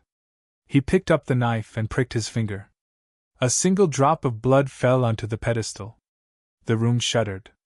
Wall panels slid back, revealing shelves lined with gold, more gold than Harry had ever imagined. Galleons, sickles, nuts, stacked in neat piles that seemed to go on forever. The Potters, it seemed, had been wealthier than the Dursleys had ever implied. But that wasn't what drew Harry's attention. In the center of the vault, separate from the gold, was a chest. Black wood. Silver fittings. And on its surface, carved in runes that glowed with their own light, a serpent coiled around a phoenix. The Slytherin vault. The serpent breathed through the bond. Asterisk. The key. Use it. Asterisk. Harry pulled out the black stone key he had been carrying for 7 years. It had hung around his neck on a chain, hidden beneath his shirt, warm against his skin. He approached the chest. The key fit perfectly. The lock turned with a sound like a sigh, like something waking from a very long sleep. The chest opened. Inside, books. Row after row of books, bound in dragon hide and basilisk scale and leather so old it had turned to dust in places. Scrolls. Potion vials filled with liquids that swirled and shifted. Artifacts Harry couldn't name. A mirror that showed not his reflection but a room full of people he didn't know, a crown that seemed to whisper when he looked at it, a dagger that glowed green in the darkness. And at the very bottom of the chest, wrapped in silk so fine it was almost transparent, a locket. Harry picked it up. The moment his fingers touched the gold, the bond screamed. Dark magic! The phoenix hissed, its feathers flaring with golden fire. Asterisk. That locket is filled with dark magic, Harry. You must not. Asterisk. Asterisk. I know. Asterisk. Harry could feel it, a cold, slithering presence inside the locket, pressing against his mind, trying to find a way in. The golden mark on his chest blazed, and the presence recoiled. Asterisk. It can't touch me. The bond protects me. Asterisk. But it will try, the serpent said, its voice urgent. Asterisk. Put it back. Seal the chest. That locket is not for you, not yet. Asterisk. Harry looked at the locket. The gold was warm in his hand. The S on its front, Slytherin's mark, seemed to pulse with a heartbeat that wasn't quite alive. Asterisk. What is it? Asterisk, he asked. A Horcrux, the phoenix said, and the word felt like poison in Harry's mind. Asterisk. A fragment of a soul, trapped in an object to grant immortality. Voldemort made this. Voldemort poured part of himself into this locket. Asterisk. Harry's blood ran cold. Asterisk. Voldemort? But this is Slytherin's vault. How? Asterisk. Tom Riddle was Slytherin's heir too, the serpent said grimly. Asterisk. Not through blood, through ambition. He found the chamber at Hogwarts. He claimed Slytherin's legacy. He must have hidden this Horcrux here, believing no one else would ever find it. Asterisk. Asterisk. Believing no one else would ever claim Slytherin's vault. Asterisk, the phoenix added. Asterisk. He did not know about you, Harry. He did not know the bloodline continued through another branch. Asterisk. Harry stared at the locket. Inside it, trapped and waiting, was a piece of the wizard who had murdered his parents. Asterisk. What do I do with it? Asterisk. Asterisk. For now? Leave it. Asterisk. The serpent's voice was firm. Asterisk. You cannot destroy it, not yet. The magic required is beyond you. But you can keep it safe. Keep it hidden. When the time comes, you will know what to do. Asterisk. Harry placed the locket back in the chest. He closed the lid. He turned the key. And he walked out of the vault with his heart pounding and his mind racing. The rest of the day passed in a blur. Harry bought his robes at Madame Malkin's. The witch measured him without asking questions, though her eyes kept darting to his scar. He bought his cauldron, his scales, his telescope. He bought a beautiful owl, a snowy white female he named Hedwig, because the name felt right. And then, finally, Ollivander's. The wand shop was narrow and dusty, filled with shelves that stretched to the ceiling. Thousands of wands waited in their boxes, each one containing a core of dragon heartstring, unicorn hair, or phoenix feather. Harry stepped inside. The phoenix on his shoulder went very still. "There is something here," the bird whispered. Asterisk. Something connected to me. Asterisk. An old man emerged from the shadows. His eyes were pale, silvery, almost colorless, and they fixed on Harry with an intensity that made Harry want to step back. "Harry Potter," the man said. "I wondered when I'd be seeing you. Mr. Ollivander." The old man circled him, studying him. "You have your mother's eyes. And your father's stubbornness, I suspect." His gaze flicked to the bird on Harry's shoulder. "An interesting companion." "He's mine," Harry said simply. Ollivander's silvery eyes narrowed. "Yes. I can see that." He turned to the shelves. "Let's find your wand, shall we?" What followed was chaos. Wand after wand after wand, Harry tried them all.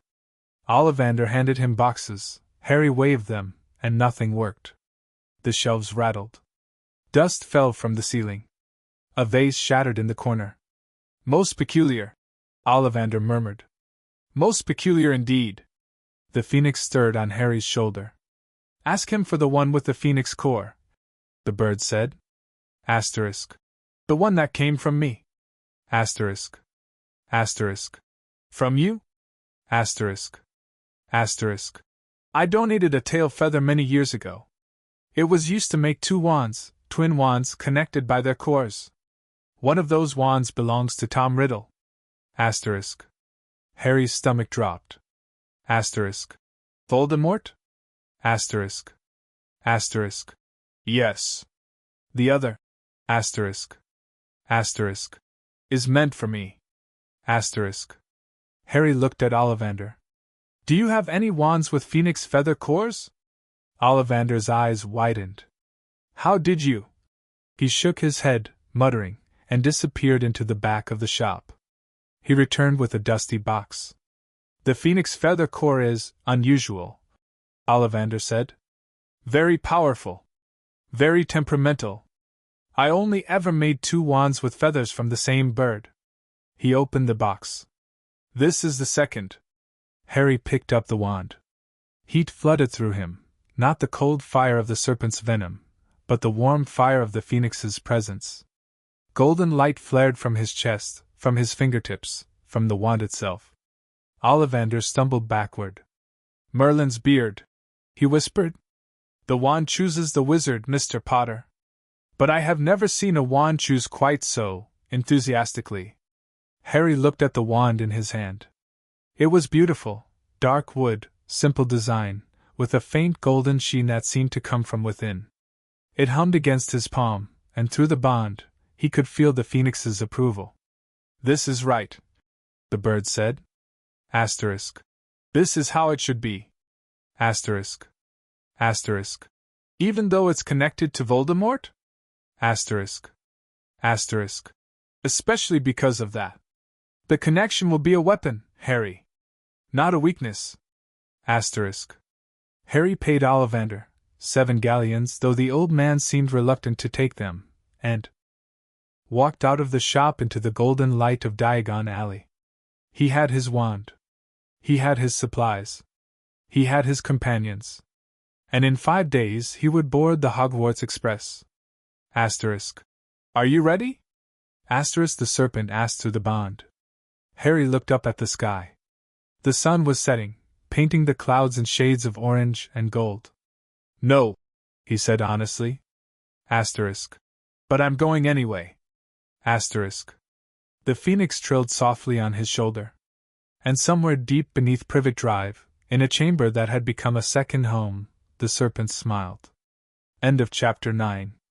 Hashtag chapter 10. The boy everyone fears.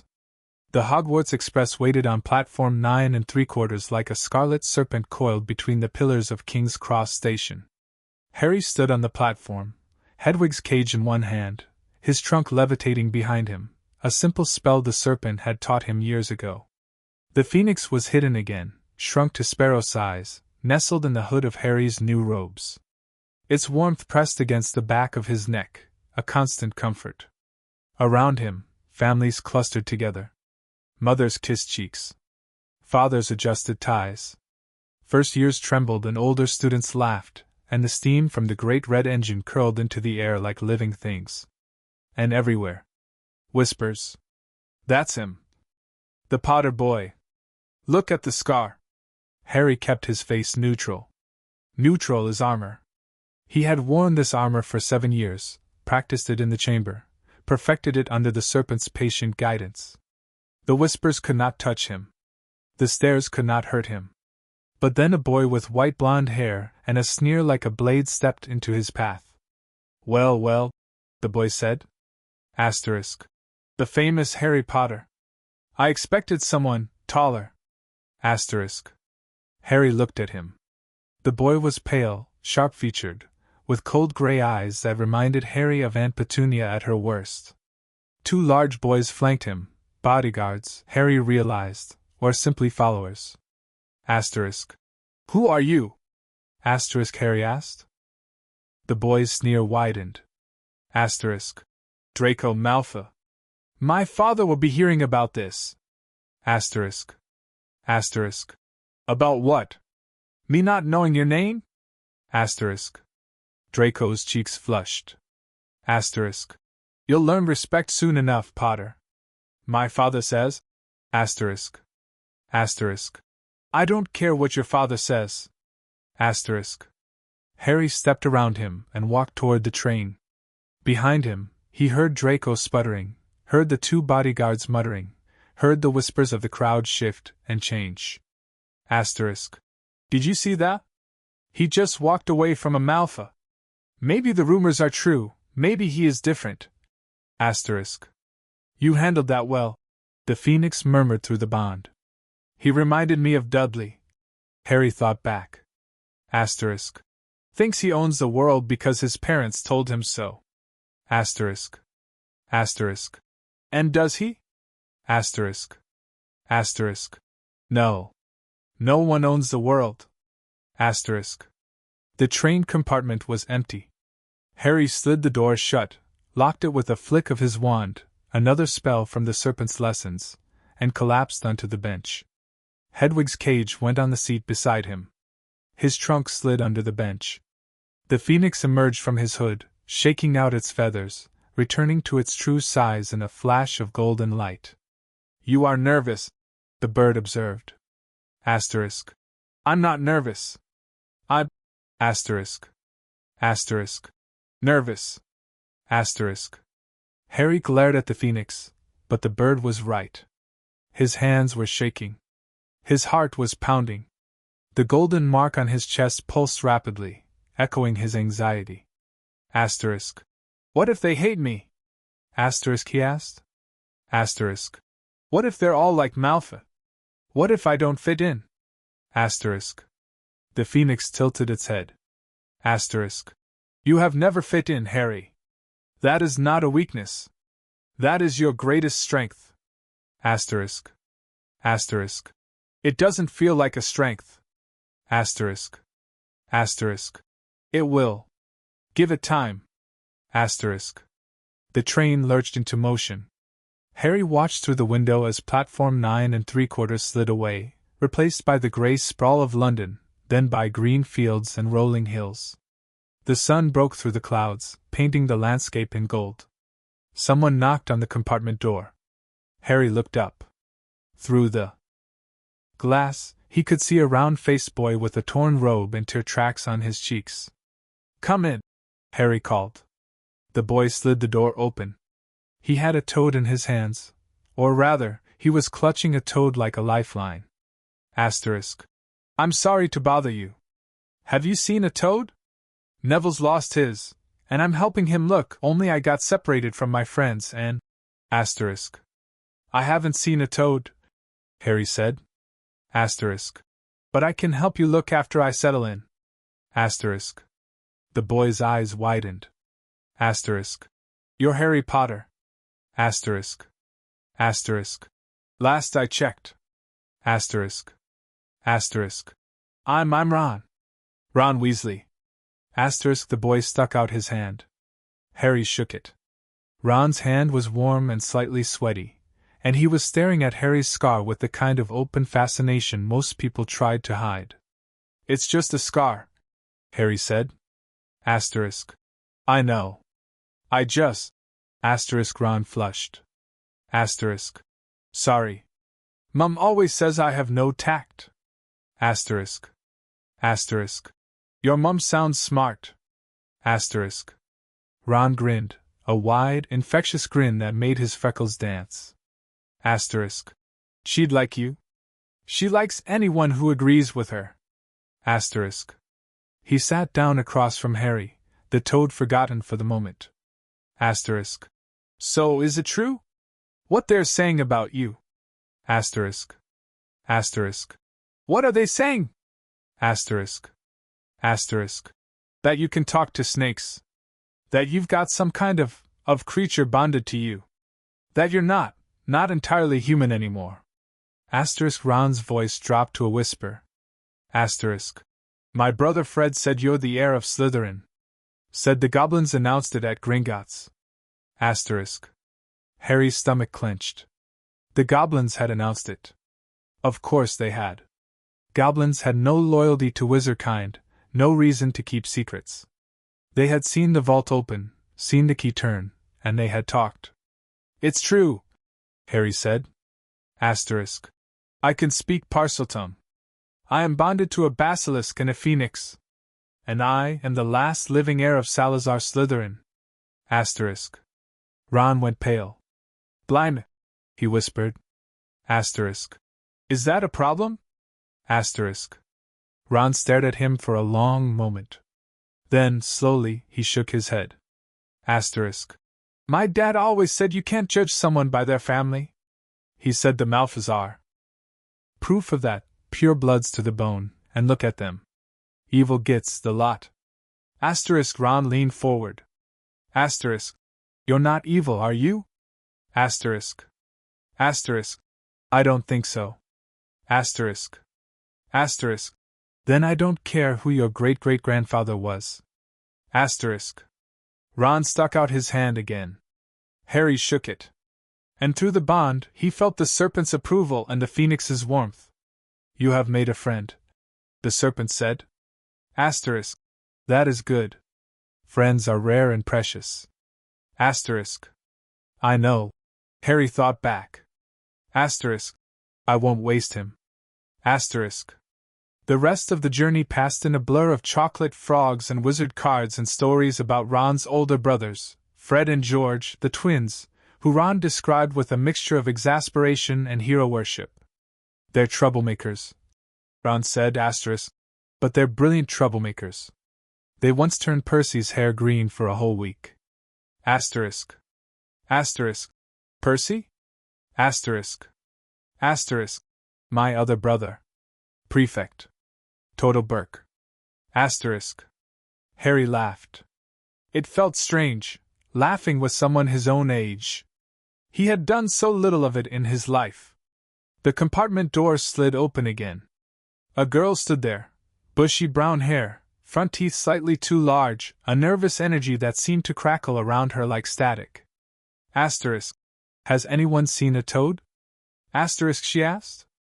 Asterisk. Neville Longbottom's lost his. We've been looking everywhere. Asterisk. No toad, Ron said. Asterisk. But you're welcome to look under the seats. Asterisk. The girl dropped to her knees and peered beneath the benches. Her robes rode up, revealing scuffed shoes and mismatched socks. Nothing, she said, climbing back to her feet. She brushed off her knees and fixed Harry with a sharp, assessing gaze. Asterisk. You're Harry Potter. I'm Hermione Granger. I've read all about you. Asterisk. Asterisk. All about me? Asterisk. Asterisk. You're in modern magical history and the rise and fall of the dark arts and great wizarding events of the 20th century. You're practically famous. Asterisk. Harry shifted uncomfortably. Asterisk. I didn't ask to be famous. Asterisk. Hermione tilted her head. Asterisk. That's what it said in the books. That you didn't. Seek attention. But the books didn't mention. Asterisk. She stopped, her eyes widening. She was looking at Harry's chest. Or rather, she was looking at the golden light seeping through his robes. The mark. It was glowing. Reacting to something. Asterisk. What is that? Asterisk. Hermione whispered. Harry looked down. The light was faint, barely visible, but it was there, pulsing in time with his heartbeat. The bond, he said. Asterisk. It reacts to powerful magic. There's something in this train. Something old. Asterisk. Something dark. The Phoenix added silently. Only Harry could hear. Asterisk. I can feel it too. A presence. Watching. Asterisk. Ron's face had gone pale again. Asterisk. Dark? What kind of dark? Asterisk. Asterisk. I don't know yet. Asterisk. Harry stood up. Asterisk. But I'm going to find out. Asterisk. He stepped into the corridor. The train swayed beneath his feet. Harry walked slowly, the bond stretched out before him like a compass needle. The Phoenix remained in the compartment with Ron and Hermione. Harry didn't want to risk exposing the bird to whatever was lurking. The presence is moving, the serpent said through the bond. Asterisk. It's coming toward you. Asterisk. Asterisk. What is it? Asterisk. Asterisk. A remnant. A piece of something that should have died. Asterisk. Harry rounded a corner and stopped. A figure stood in the middle of the corridor, short, dressed in tattered robes, with a turban wrapped around its head. Professor Quirinus Quirrell, Harry realized. The Defense Against the Dark Arts teacher. He had seen the man's name on his schedule. But something was wrong. Quirrell's face was pale, paler than it should be. His eyes were glassy, unfocused. And beneath his turban, beneath the layers of cloth, something moved. He is not alone. The serpent hissed. Asterisk. Something lives on the back of his head. Something old. Something hungry. Asterisk. Harry's hand went to his wand. Quirrell's glassy eyes focused on him. P. Potter. The man stammered. Asterisk. What are you doing out of your C compartment? It's not as safe to wander alone. Asterisk. I felt something. Harry said. Asterisk. Something dark. Asterisk. Asterisk. Dark? Asterisk. Quirrell's face twitched, a spasm that seemed to come from somewhere else. Asterisk. There's no darkness here, Potter.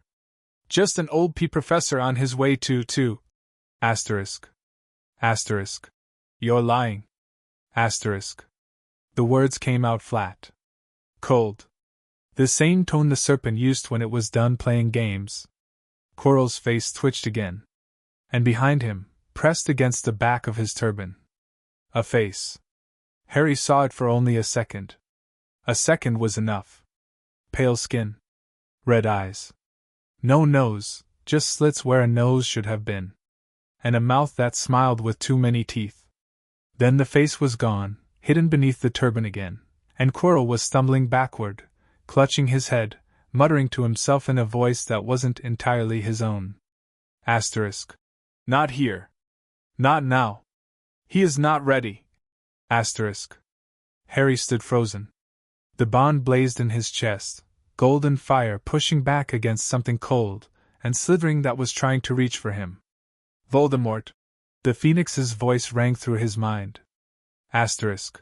Voldemort is attached to that man. Using him as a host. Feeding on him. Asterisk. Asterisk. He's on the train? He's been here the whole time? Asterisk. Asterisk. Yes. And he knows about you now. He felt the bond just as you felt him. Asterisk.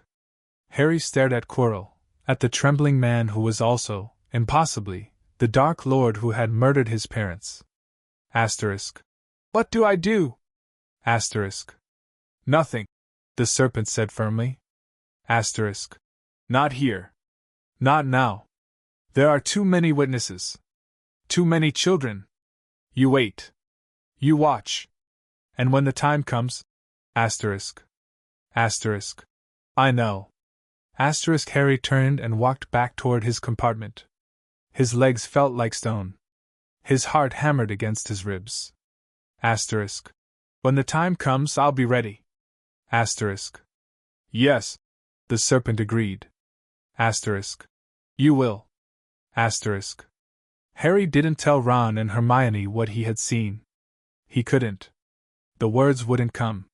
How could he explain that the Dark Lord was riding to Hogwarts on the same train as them? That he was hiding in the body of their defense professor? That he had looked at Harry with red eyes and smiled? You did the right thing, the Phoenix said as the train pulled into Hogsmeade Station. Asterisk. Fear spreads faster than fire. If the students knew. Asterisk. Asterisk. I know. Asterisk. Harry gathered his things. Hedwig's cage. His trunk. The Phoenix shrank and hid in his hood. Ron was watching him with worried eyes. You look like you've seen a ghost, Ron said. Asterisk. Something like that. Asterisk. Hermione opened her mouth, probably to ask more questions, but the train doors slid open, and a giant's voice boomed across the platform. Asterisk. First years. First years over here. Asterisk. Harry stepped off the train and into the cold night air. The castle waited in the distance, glowing with 1,000 lights. And somewhere behind him, attached to a trembling professor, the Dark Lord watched and smiled. The game had begun. End of Chapter 10. ## Chapter 11, Sorting Hat's Shock. The Great Hall took Harry's breath away. He had seen it in the serpent's memories, fragments of vision shared through the bond, glimpses of stone walls and floating candles and a ceiling that showed the night sky. But seeing it in person was different. The memories had been pale shadows. This was real. Thousands of candles hovered above the 4 long tables, their flames casting warm light across the faces of students who whispered and pointed and stared. The enchanted ceiling showed a velvet sky scattered with stars. And at the front of the hall, on the raised dais, the staff sat watching. Harry's eyes found Quirrell immediately. The professor sat at the far end of the table, hunched in his chair, his turban pulled low over his forehead. Even from here, Harry could feel the wrongness emanating from him, a cold pressure against the bond, like fingers trying to push through a locked door. He is watching you, the serpent said. Asterisk. I know. Asterisk. Asterisk. Do not look away. Do not show fear. He feeds on fear. Asterisk. Harry held Quirrell's gaze, or rather, held the gaze of the thing hidden beneath the turban. The red eyes seemed to burn through the distance between them. Then Harry turned to face the front of the hall, where Professor McGonagall stood with a roll of parchment and a battered old hat. When I call your name, McGonagall announced, asterisk, you will come forward, sit on this stool, and I will place the sorting hat on your head. It will determine which of the 4 houses you belong to, Gryffindor, Hufflepuff, Ravenclaw, or Slytherin. Asterisk. The whispers intensified. Harry had learned about the houses from the serpent. Gryffindor valued courage. Hufflepuff valued loyalty. Ravenclaw valued wisdom. And Slytherin. Slytherin values ambition, the serpent had said. Asterisk. And cunning. And the drive to succeed at any cost. It is not an evil house, Harry. But many evil wizards have come from it. Asterisk. Asterisk. Like Voldemort. Asterisk. Asterisk. Like Voldemort. Asterisk. Harry had known, even then, that the hat would want to put him in Slytherin. The blood of Salazar ran in his veins. He spoke Parseltongue. He was bonded to a basilisk. Every instinct, every connection, every drop of magic pointed toward the House of Serpents. But Voldemort had been a Slytherin. And Harry did not want to be like Voldemort. "The hat does not care what you want," the Phoenix said through the bond. Asterisk. "It sees what you are. Not what you wish to be." Asterisk. Asterisk. "Then I'll convince it otherwise." Asterisk. Asterisk. "You cannot lie to the Sorting Hat, Harry. It reads minds. It sees truths you hide from yourself." Asterisk. Harry's stomach tightened. Asterisk. "Abbot Hannah!" Asterisk. A blonde girl stumbled forward. The hat fell over her eyes, hesitated for a moment, then shouted, asterisk. "Hufflepuff!" Asterisk. The table on the far right erupted in applause. Harry barely heard it. He was counting the names before his. Bones, Susan, Hufflepuff. Boot, Terry, Ravenclaw. Brown, Lavender, Gryffindor. Bulstrode, Millicent, Slytherin. Each name brought him closer. Each shout of a house made the bond pulse with something that felt like anticipation. "You are afraid," the serpent observed. Asterisk. "I'm terrified." Asterisk. Asterisk. "Good. Fear sharpens the mind. Use it." Asterisk. Asterisk. "Finch Fletchley, Justin." Asterisk. Hufflepuff. Asterisk. "Finnegan, Seamus." Asterisk. Gryffindor. Asterisk. "Granger, Hermione." Asterisk. Hermione walked to the stool with her back straight and her chin high. The hat barely touched her head before screaming, asterisk. "Gryffindor!" Asterisk. She beamed and hurried to the cheering table.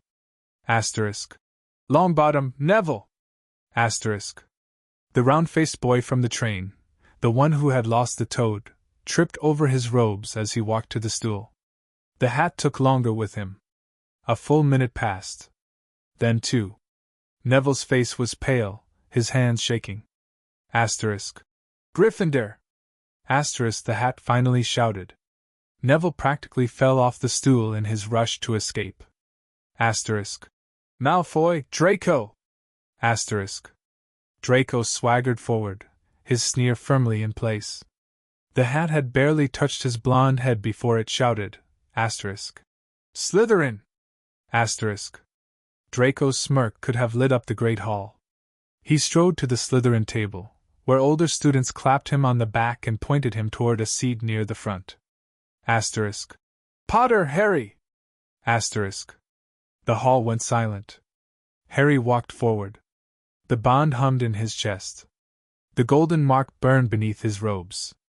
And everywhere, in every corner of the great hall, eyes followed him. He sat on the stool. Professor McGonagall lowered the hat onto his head. And then, "Oh," a small voice said in his ear. Asterisk. "Oh my." Asterisk. The hat. "Hello?" Harry thought back. Asterisk. "You are unexpected." Asterisk. The hat's voice was curious, almost awed. Asterisk. "I have seen many minds in my centuries. Many souls. But yours is different." Asterisk. Asterisk. "Because of the bond." Asterisk. Asterisk. "Because of the bond." Asterisk. The hat seemed to be rummaging through his thoughts, his memories, his fears. Asterisk. "A basilisk and a phoenix. Both bonded to a single human. That has not happened since. Asterisk. Asterisk. Since the first tri-bond. I know. Asterisk. Asterisk. You know many things, Harry Potter. Things most children your age do not. You have been trained. Shaped. Made. Asterisk. The hat paused. Asterisk. You could be great, you know. Slytherin would help you on the way to greatness. Salazar's blood calls to you. His magic recognizes you as heir. Asterisk. Asterisk. I don't want Slytherin. Asterisk. Asterisk. Because of Voldemort. Asterisk. Asterisk. Because I don't want to be like him. Asterisk. You are not like him, the hat said firmly. Asterisk. Tom Riddle was ambitious, yes. Cunning. Brilliant. But he lacks something you have in abundance. Asterisk. Asterisk. What? Asterisk. Asterisk. Love. The bond has filled you with it. Love for your companions. Love for the memory of your parents. Love for a world that has given you nothing but pain. Tom Riddle never loved anything but himself. You love everything. Asterisk. Harry's throat tightened. Asterisk. Then put me somewhere else. Anywhere else. Asterisk. Asterisk. Gryffindor would test your courage. Hufflepuff would reward your loyalty. Ravenclaw would challenge your mind. Asterisk. The hat's voice softened. Asterisk. But you already possess courage, loyalty, and wisdom. What you lack, what you need, is the ability to navigate darkness without becoming it. Asterisk. Asterisk. And which house teaches that? Asterisk. Asterisk. None of them.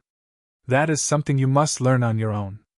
Asterisk. The hat was silent for a moment. Then, but if you insist on a choice. Asterisk. I do. Asterisk. Asterisk. Then let it be Gryffindor. Asterisk. The hat shouted the last words so loudly that it echoed off the stone walls. The Gryffindor table exploded. Ron was on his feet cheering. Hermione was clapping so hard her hands must have hurt. The twins, Fred and George, Harry assumed, were pounding their fists on the table and shouting, "We got Potter! We got Potter!" Harry pulled the hat off his head and handed it to Professor McGonagall. Her eyes, sharp, assessing, met his for a moment. "Interesting choice," she murmured. Harry walked to the Gryffindor table. The students pounded his back as he passed. They shouted his name. They grinned and laughed and welcomed him like a hero returning from war. But Harry barely heard them. Because through the bond, he could feel the serpent's surprise and the phoenix's approval. And he could feel something else. A cold, burning hatred from the staff table. Quirrell was staring at him. And beneath the turban, the red eyes were furious. The feast was a blur of golden plates and floating candles and more food than Harry had ever seen in his life. Ron sat beside him, talking a mile a minute about how glad he was that Harry hadn't gone to Slytherin. Asterisk. Can you imagine? You in Slytherin with Malfoy? I'd have to disown you before we even became friends. Asterisk. Hermione sat across from them, trying to engage Harry in a conversation about the curriculum. Asterisk. Have you looked at the syllabus for Transfiguration? McGonagall is supposed to be brilliant, but the reading list seems rather light, don't you think? Asterisk. Harry nodded and smiled and made appropriate noises, but his mind was elsewhere. He wanted you in Slytherin, the serpent said through the bond. Asterisk. Voldemort. He wanted you in his house. Asterisk. Asterisk. I know. Asterisk. Asterisk. You have disappointed him. That is dangerous. Asterisk. Asterisk. Everything about him is dangerous. Asterisk. Asterisk. True. Asterisk. The serpent paused. Asterisk. But you have allies now. Friends. The red-haired boy. The bushy-haired girl. They will matter, Harry. More than you know. Asterisk. Harry looked at Ron, who was trying to fit an entire chicken leg into his mouth. He looked at Hermione, who had given up on conversation and was now reading a book under the table. They don't know about the bond, he thought. Asterisk. Not really. Ron heard rumors. Hermione saw the glow. But they don't understand. Asterisk. Asterisk. Then tell them. When the time is right. Asterisk. Asterisk. And when is that? Asterisk. Asterisk. You will know. Asterisk. After the feast, the prefects led the first years to the Gryffindor common room. The entrance was hidden behind a portrait of a fat lady in a pink silk dress. Asterisk. Password? She asked. Caput Draconis, said the prefect, a tall, serious boy with a bad case of acne. Percy Weasley, Ron's brother. The portrait swung open, revealing a circular room filled with squashy armchairs and a crackling fire. The windows looked out over the Hogwarts grounds, the lake, the forest, the mountains in the distance. Harry stood in the center of the room and felt something settle in his chest. Home. Not the chamber, not the darkness and the stone and the ancient magic. A different kind of home. A home with warm fires and comfortable chairs and friends who laughed too loudly and ate too much. You belong here, the Phoenix said softly. Asterisk. Do I? Asterisk.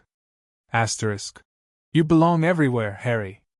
Because you carry home inside you now. The bond is your home. Everything else is just rooms. Asterisk. Harry smiled. He found his dormitory, a circular room with 5 four-poster beds, each hung with crimson curtains. His trunk was already there, Hedwig's cage beside it. The Phoenix fluttered out of his hood and perched on the bedpost, its golden feathers shimmering in the candlelight. Ron was in the bed next to his. Neville was across from him. 2 other boys, Dean Thomas and Seamus Finnegan, were already in their pajamas, arguing about Quidditch. Harry changed into his pajamas and climbed into bed. The hangings fell around him, blocking out the light. Asterisk. Are you ready for tomorrow? Asterisk, the serpent asked. Asterisk. As ready as I'll ever be. Asterisk. Asterisk. Classes. Teachers. Other students. Voldemort, hiding in plain sight. Asterisk, the serpent's voice was grim. Asterisk. The real work begins now, Harry. Asterisk. Asterisk. I know. Asterisk. Harry closed his eyes. The golden mark on his chest pulsed gently, a heartbeat that wasn't quite his own. Good night, he thought toward the bond. Good night, little one, the serpent replied. Good night, Harry, the Phoenix added. And between them, wrapped in warmth and ancient magic and a love that spanned centuries, Harry slept. Tomorrow, the tests would begin. Tonight, he was safe. End of Chapter 11. Chapter 12, Hogwarts Guardian Beasts. The first week at Hogwarts was chaos. Not the chaos of the Dursleys. That had been sharp and cruel and deliberate. This was the chaos of too many staircases moving at once, of portraits that insulted you when you took a wrong turn, of ghosts gliding through walls and knocking over your books and apologizing in whispers that echoed anyway.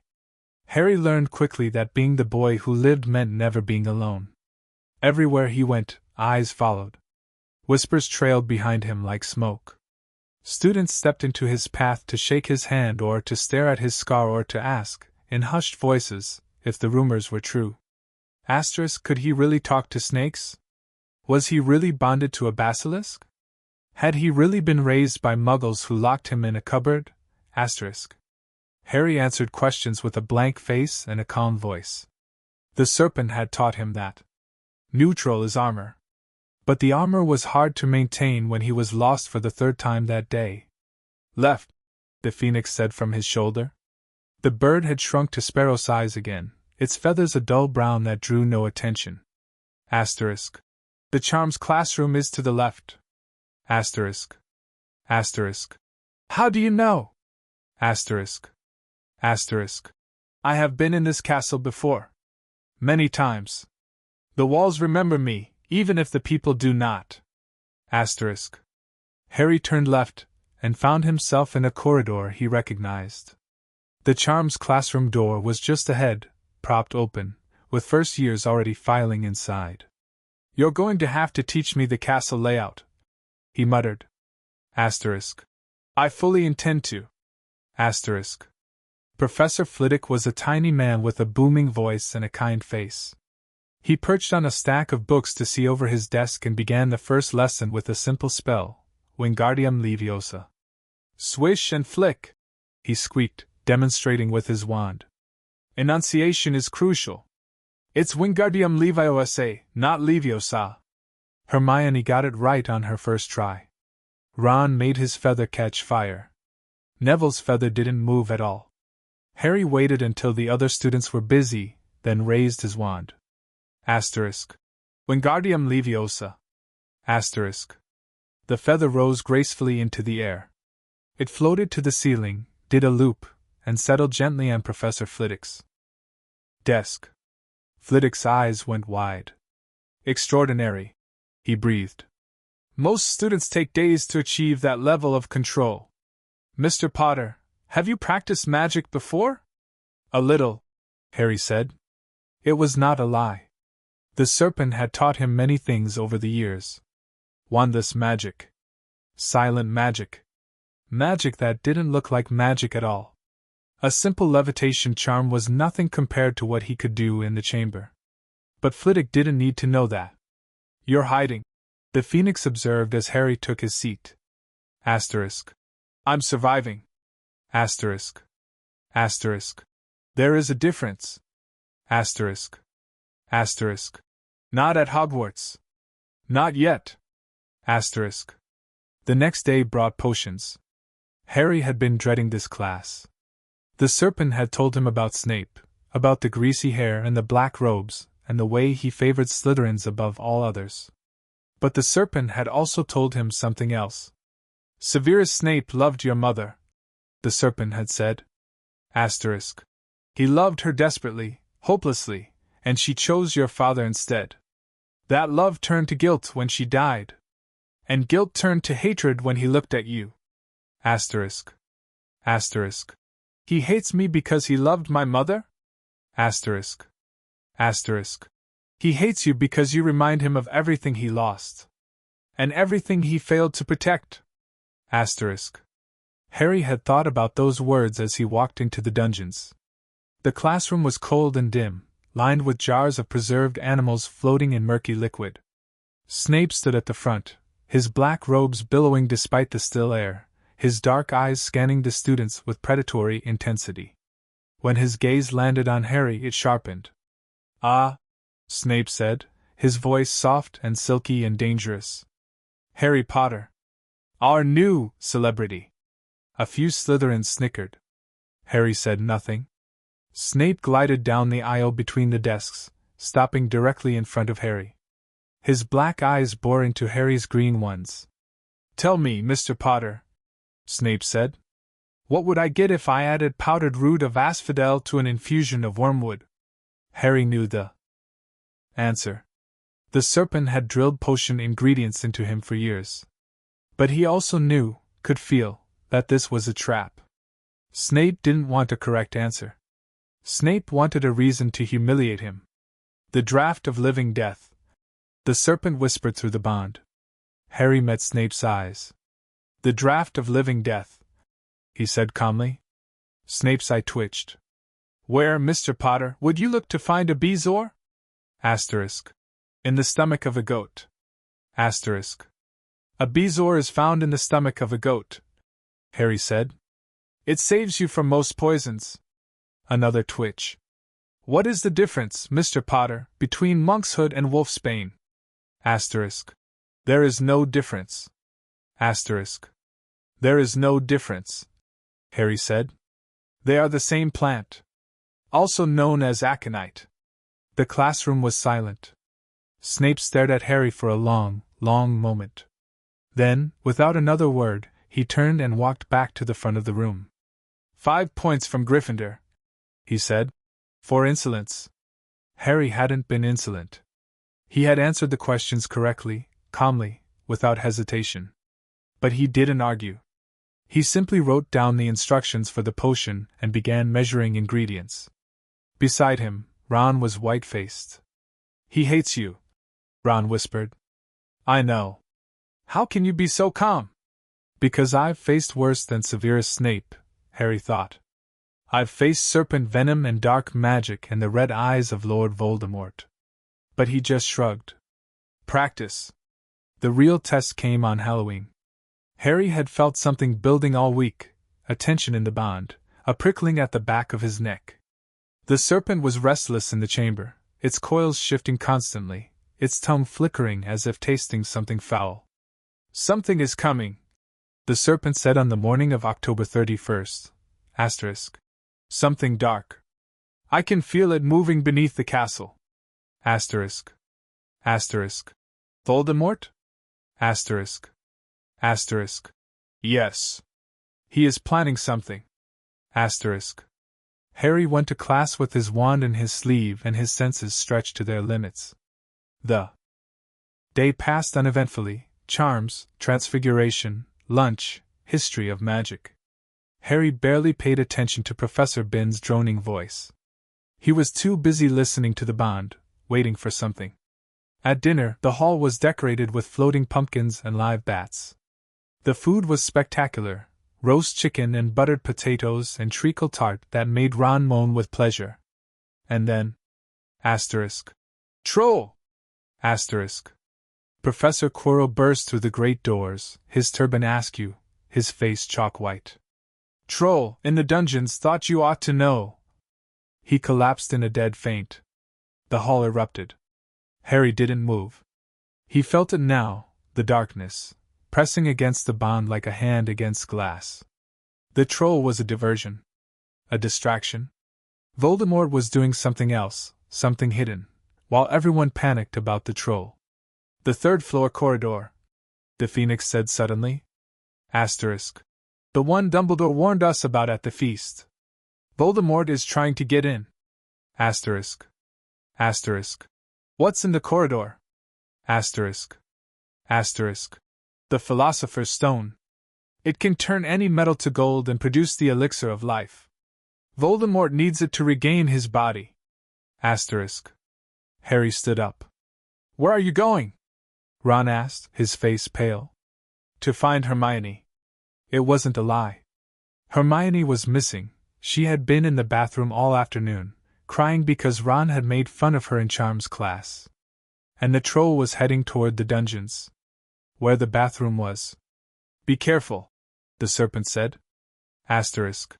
I'm always careful. Asterisk. Asterisk. You are never careful. That is what worries me. Asterisk. Harry ran. The corridors were empty.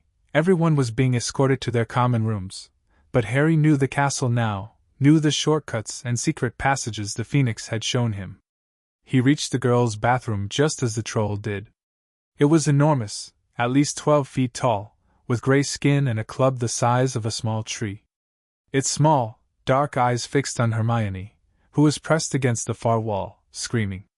Harry didn't think. He raised his wand. Asterisk. Petrificus totalis. Asterisk. The spell hit the troll's chest. The creature froze, for a moment, just a moment, then shook off the magic like water. Trolls were resistant to simple spells. Harry had known that. He needed something stronger. The bond, the Phoenix said. Asterisk. Use the bond. Asterisk. Harry closed his eyes. He reached for the serpent, felt its ancient power flowing through the golden threads that connected them. He reached for the Phoenix, felt its warm fire mingling with the serpent's cold venom. And then he pushed. A wave of golden-green light exploded from Harry's chest. It struck the troll in the center of its mass, and the creature screamed, a terrible, guttural sound that echoed off the stone walls. Its skin blistered. Its eyes rolled back. It dropped its club and fell to its knees. Harry opened his eyes. The troll was unconscious, steam rising from its body. Hermione was staring at him with wide, terrified eyes. And in the doorway, Ron and Professor McGonagall. And behind them, lurking in the shadows, Harry could feel the cold presence of Voldemort. Watching. Waiting. Asterisk. Explain yourself, Mr. Potter. Asterisk. Professor McGonagall's office was small and neat, filled with books and papers and a cat that watched Harry with knowing eyes. McGonagall herself sat behind her desk, her lips pressed into a thin line. Harry sat in the chair across from her. Ron and Hermione sat on either side of him, both still shaking. The troll was going to kill Hermione, Harry said. I did what I had to do. What you did, McGonagall said slowly, was perform magic I have never seen before. Magic that burned a fully grown mountain troll into unconsciousness. Magic that. She stopped, took a breath. Mr. Potter, I must ask you directly. Are you bonded to a creature? The room went silent. Harry looked at Ron. At Hermione. At the cat, still watching. Tell her, the serpent said. Asterisk. She can be trusted. Asterisk. Asterisk. Are you sure? Asterisk. Asterisk Minerva. McGonagall is many things. Cruel is not one of them. Asterisk. Harry turned back to McGonagall. Yes, he said. I am bonded to a basilisk and a phoenix. McGonagall went pale. The Tribon, she whispered. It's real. It's real. Harry agreed. And it's been real since I was 4 years old. McGonagall sat back in her chair. For a long moment she simply stared at Harry, at the small boy with the scar and the tooled eyes and the power that should not exist in someone so young. The headmaster will need to know, she said finally. He already knows. He's been sending me letters for years. I haven't answered them. McGonagall's lips twitched, almost a smile, but not quite. You are going to be trouble, Mr. Potter. I've been told. She stood up. Very well. No points will be taken. You saved a student's life. But we will be discussing this further. And you will speak with Professor Dumbledore. Soon. Harry nodded. He stood, turned, and walked out of the office. Behind him, he heard Hermione's shaky voice, asterisk. Professor, what was that light? What came out of his chest? Asterisk. And McGonagall's answer, soft and odd, asterisk. That, Miss Granger, was the power of a bond that hasn't been seen in 12 centuries. That was the magic of the Master of Fire and Venom. Asterisk. Harry kept walking. The bond hummed in his chest. And somewhere in the shadows, Voldemort smiled. End of chapter 12. Hashtag chapter 13, The Stone Conspiracy. The letter arrived the morning after the troll. Harry found it tucked under his breakfast plate, thick parchment, emerald green ink, a wax seal stamped with a familiar phoenix. Not the phoenix bonded to him. A different phoenix. Dumbledore's phoenix. He wants to see you. The phoenix on his shoulder murmured. Asterisk. Tonight. After curfew. Asterisk. Asterisk. How do you know without reading it? Asterisk. Asterisk. I know his magic. I have known it for decades. Asterisk. Harry unfolded the letter. The handwriting was elegant, looping, old-fashioned. Mr. Potter. Asterisk, please come to my office. At 9 o'clock this evening. The password is Acid Pops. I believe it is time we spoke face to face. Asterisk. Yours, Albus Dumbledore. Asterisk P.S. I have lemon drops. Asterisk. Harry stared at the postscript. Lemon drops. As if this were a social call. As if Dumbledore hadn't left him with the Dursleys for 11 years. As if the old man hadn't known about the cupboard and the hunger, and the bruises, and done nothing. You are angry, the serpent observed. Asterisk. I'm furious. Asterisk. Asterisk. Good. Do not hide it. Let him see. Asterisk. Asterisk. And if he apologizes? Asterisk. Asterisk. Then decide whether to accept. But do not accept simply because you feel you should. Forgiveness is earned, not owed. Asterisk. Harry folded the letter and tucked it into his pocket. The rest of the day passed in a blur of classes and whispers. Everyone was talking about the troll. About how Harry Potter had defeated it single-handedly. About the strange golden light that had erupted from his chest. About the rumors, the real rumors, that he was bonded to creatures of legend. By the time dinner ended, Harry couldn't walk 10 feet without someone stopping him. Asterisk. Is it true you can talk to snakes? Asterisk. Asterisk. Is it true you have a basilisk? Asterisk. Asterisk. Is it true you're the heir of Slytherin? Asterisk. Harry answered each question with a nod or a shake of his head, giving nothing away. Neutral as armor. At 5 minutes to 9, he slipped away from Ron and Hermione and made his way through the darkened corridors. The entrance to Dumbledore's office was hidden behind a gargoyle on the 3rd floor. Password, the gargoyle said. Asterisk. Acid pops. Asterisk. The gargoyle leaped aside, revealing a spiral staircase that carried Harry upward. He stepped off into a circular room filled with silver instruments that whirred and smoked and painted the walls with stars. Portraits of former headmasters watched him from their frames, whispering to each other behind their hands.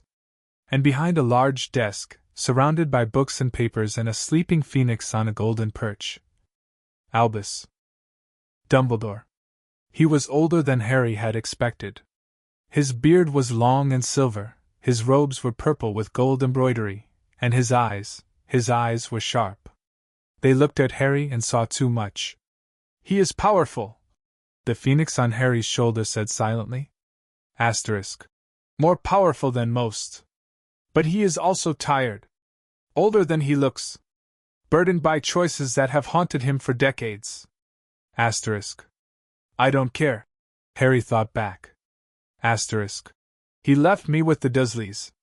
Asterisk. Asterisk. I know. But listen anyway. He may say something worth hearing. Asterisk. Dumbledore smiled. It was a gentle smile, warm and welcoming, but Harry could see the calculation behind it.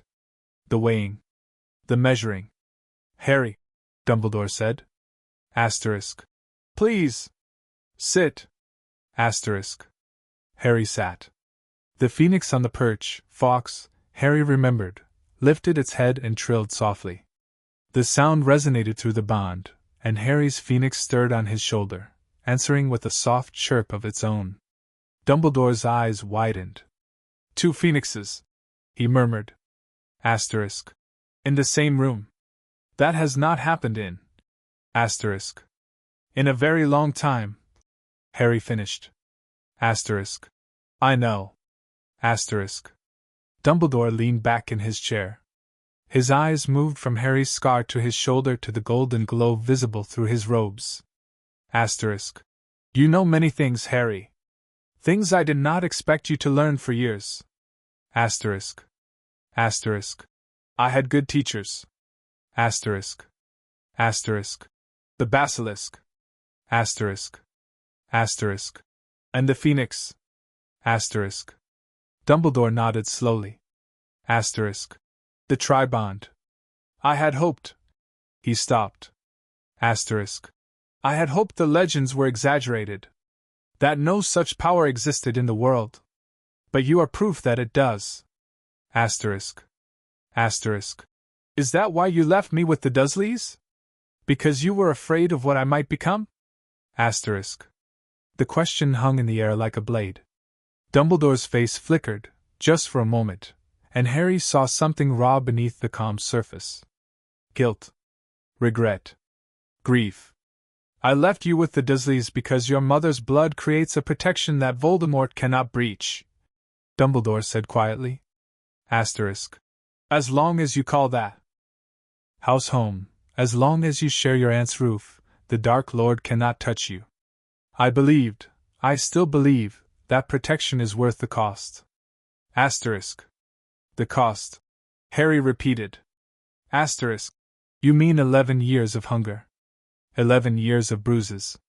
11 years of being locked in a cupboard and called a freak. Asterisk. Dumbledore's hands tightened on the arms of his chair. I did not know. Asterisk. You didn't check. Asterisk. Harry's voice was cold. Colder than he intended. Asterisk. You left me on a doorstep in the middle of the night with a letter. You didn't come back. You didn't send anyone to check. You just assumed I was fine. Asterisk. I made a mistake, Dumbledore said. Asterisk. A terrible mistake. And I have regretted it every day for 11 years. Asterisk. Asterisk. Good. Asterisk. The word fell between them like a stone. Dumbledore bowed his head. For a long moment neither of them spoke. The portraits whispered. The silver instruments whirred. And somewhere in the castle, a clock struck 9. I did not call you here to apologize, Dumbledore said finally. Asterisk. Though I am glad you gave me the opportunity to do so. I called you here because the troll attack was not an accident. It was a distraction. Asterisk. Asterisk. I know. Voldemort was trying to get to the Philosopher's Stone. Asterisk. Dumbledore's head snapped up. Asterisk. How do you know about the stone? Asterisk. Asterisk. The basilisk told me. It knows many things. It has been in this castle for 1,000 years. Asterisk. Dumbledore stared at him. Then, slowly, he began to laugh. It was not a happy laugh. It was the laugh of a man who had spent decades planning and scheming, only to discover that a child knew more than he did. Salazar's basilisk, Dumbledore said, shaking his head. Asterisk. I knew the chamber existed. I knew something lived beneath the castle. But I did not know, I never imagined. Asterisk. Asterisk. That it would bond with an 11-year-old boy. Asterisk. Asterisk. That it would bond with anyone. Basilisks are not friendly creatures, Harry. They are weapons. Tools. Salazar created his basilisk to purge the castle of Muggleborns. Asterisk. Salazar was wrong, Harry said. Asterisk. The basilisk knows that now. It has spent 1,000 years alone, thinking about its choices. It is not the same creature it was. Asterisk. Dumbledore's eyes glistened. You have changed it, he said. Asterisk. You have changed both of them, the basilisk and the phoenix. The bond is not one way, Harry. You are not just receiving their power.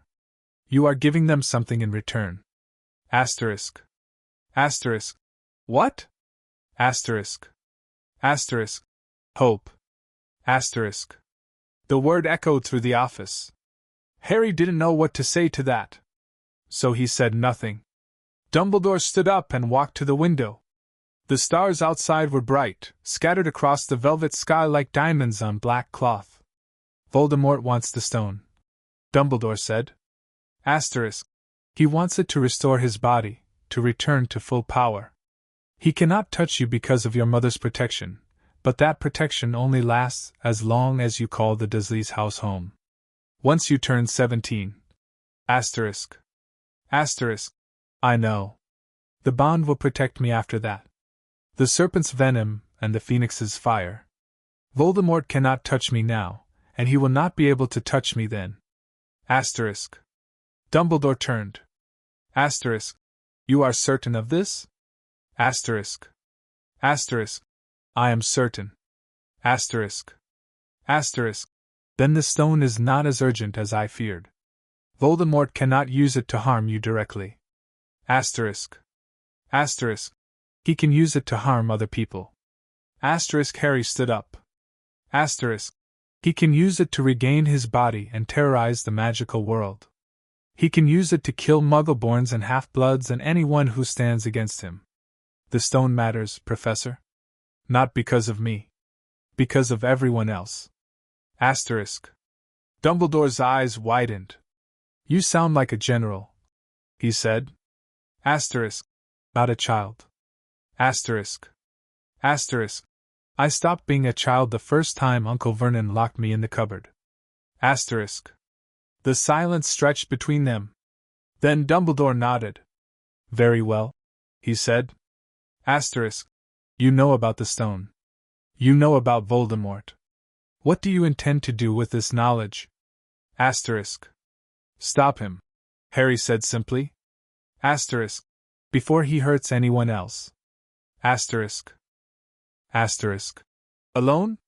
Asterisk. Asterisk. No. With the serpent. With the phoenix. With my friends if they choose to help. Asterisk. Dumbledore studied him for a long moment. You are different from what I expected, he said finally. Asterisk. I've had 11 years to become different. Asterisk. Asterisk. Yes. Asterisk. Dumbledore sighed. Asterisk. Yes, you have. Asterisk. He walked back to his desk and sat down. His hand reached for a lemon drop, unwrapped it, popped it into his mouth. The stone is hidden behind a series of enchantments, he said. Asterisk. Enchantments created by the teachers. Flitwick's charms. McGonagall's transfiguration. Quirrell's. Asterisk. Asterisk. Quirrell is working for Voldemort. Asterisk.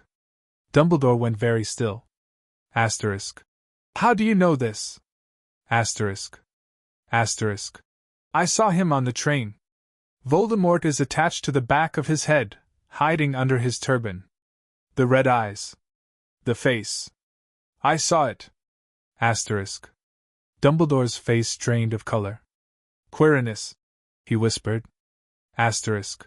I knew something was wrong. I felt the darkness in him. But I did not, I never imagined. Asterisk. Asterisk. He's been here all year. Right under your nose. Asterisk. Asterisk. Yes. Asterisk. Dumbledore's voice was hollow. Asterisk. Yes, he has. Asterisk. He stood up again, pacing now, his robes billowing behind him. Asterisk. This changes everything. If Quirrell is hosting Voldemort, if the Dark Lord is already inside the castle, then the stone is not safe. Nothing is safe. Asterisk. Then let me help, Harry said. Asterisk. Let the bond help. The serpent knows the castle better than anyone. The phoenix can sense dark magic. Together, we can find Voldemort before he finds the stone. Asterisk. Dumbledore stopped pacing. Asterisk. You are 11 years old. Asterisk. Asterisk. I am the heir of Slytherin. The master of fire and venom. The bonded of the Basilisk and the Phoenix. Asterisk. Harry met Dumbledore's eyes. Asterisk. I am not just a child, Professor. I never was. Asterisk. Dumbledore stared at him. And then, he smiled. It was not the gentle smile from before. It was something fiercer. Something that looked almost like hope. Very well, Harry, Dumbledore said. Asterisk. You want to help? Then help. But you will not go alone. You will take Miss Granger and Mr. Weasley with you. And you will tell me everything you discover. Asterisk. Asterisk. You trust them? Asterisk. Asterisk. I trust you. And you trust them. That is enough. Asterisk. Harry nodded. One more thing, Dumbledore said as Harry turned to leave. Asterisk. The basilisk, the bond, does it hurt? Asterisk. Harry paused. No, he said. Asterisk. It feels like coming home. Asterisk.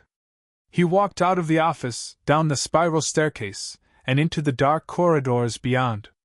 Behind him, Dumbledore sat alone in his office, surrounded by silver instruments, and sleeping portraits, and a phoenix that sang softly in the dark. Asterisk. What have I done? Asterisk. The old man whispered. But there was no one to answer. End of chapter 13.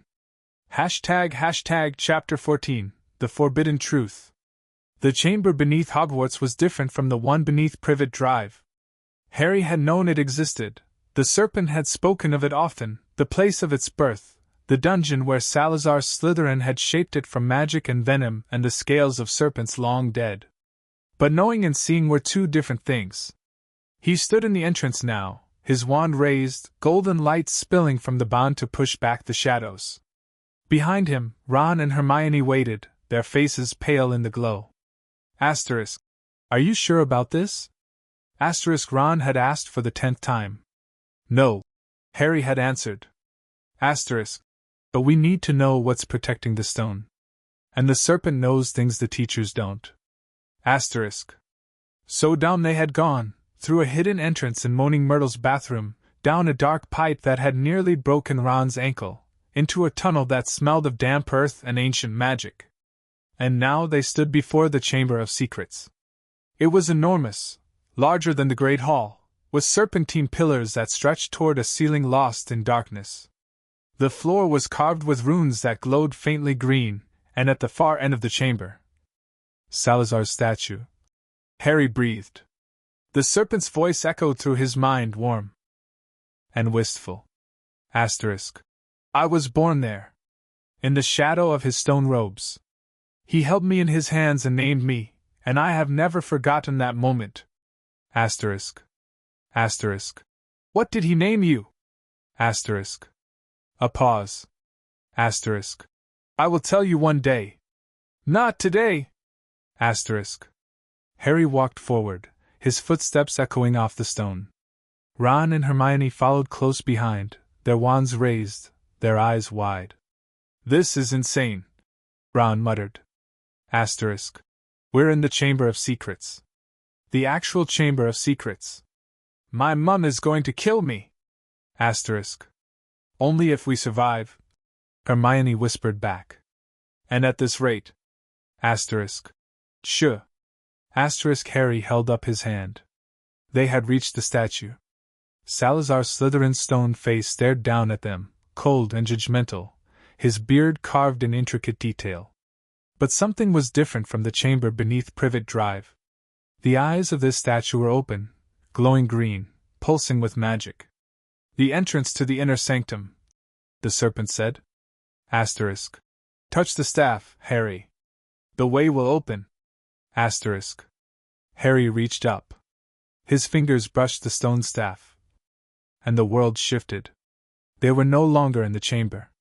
Harry stood in a circular room lined with shelves, thousands of shelves, stretching upward into darkness, each one filled with books and scrolls and objects he couldn't name.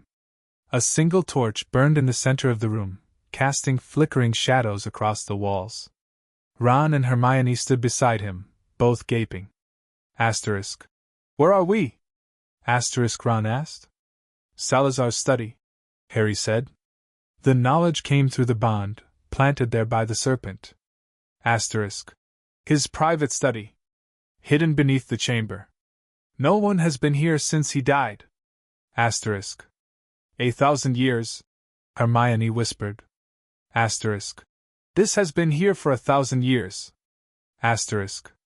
She moved toward the nearest shelf, her hand reaching for a book bound in what looked like dragon skin. Don't touch anything, Harry said sharply. Asterisk. Some of these objects are dangerous. Some are cursed. Asterisk. Hermione pulled her hand back. Asterisk. How do you know? Asterisk.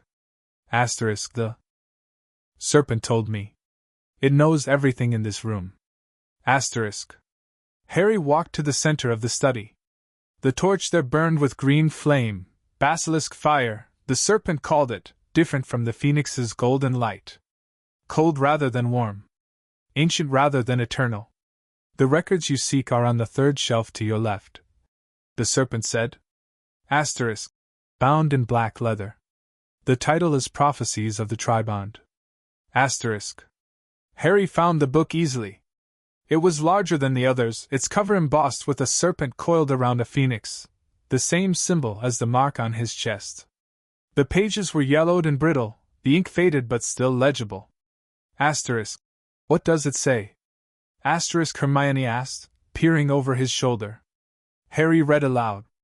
Asterisk. And it shall come to pass that a child shall be born, marked by darkness and blessed by light, and this child shall bond with the serpent of shadow and the bird of flame. The tribond shall make him more than human, less than divine, and he shall walk between worlds as no other has done since the dawn of magic. Asterisk. That's you, Ron said. Asterisk. That's obviously you. Asterisk. Harry kept reading. Asterisk. The bonded child shall face the Dark Lord twice marked by death, and in their final battle, the bond shall be tested as never before. Fire and venom shall merge, and the child shall become something new, either wholly light nor wholly dark, but a bridge between both. Asterisk. A bridge, Hermione murmured. Asterisk. What does that mean? Asterisk. It means I don't belong to either side, Harry said. Asterisk. Not to Dumbledore's light. Not to Voldemort's dark. I'm something else. Asterisk. Something they'll both fear. The serpent added silently. Harry turned the page. The next passage was written in a different hand, sharper, angrier, the ink almost black. Asterisk. I have seen the prophecy in my dreams. The bonded child will be Slytherin's heir, but not by blood alone. The child will carry my magic and my burden, and the world will judge him by my sins. This is unjust. This is cruel. But the magic does not care for justice or cruelty. The magic only cares for balance. Asterisk. Salazar wrote that, Hermione said. Asterisk. Those are his actual words. Asterisk. He knew, Harry said slowly. Asterisk. He knew someone would come after him.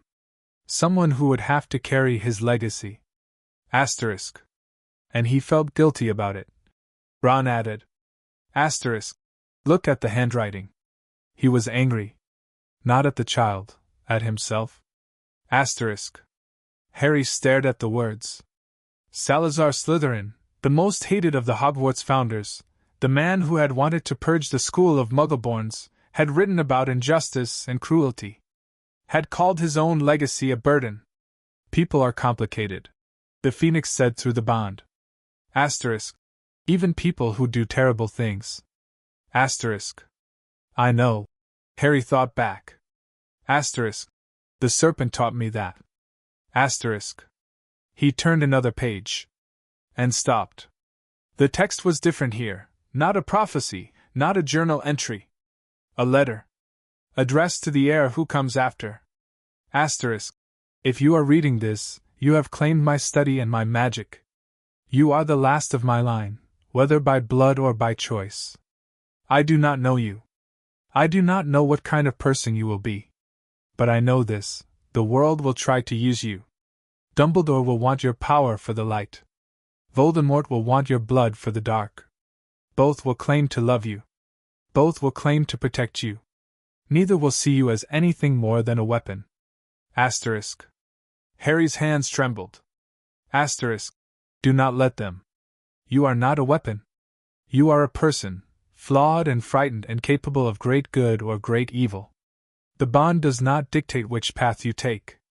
The bond only gives you the strength to walk either one. Asterisk. Asterisk.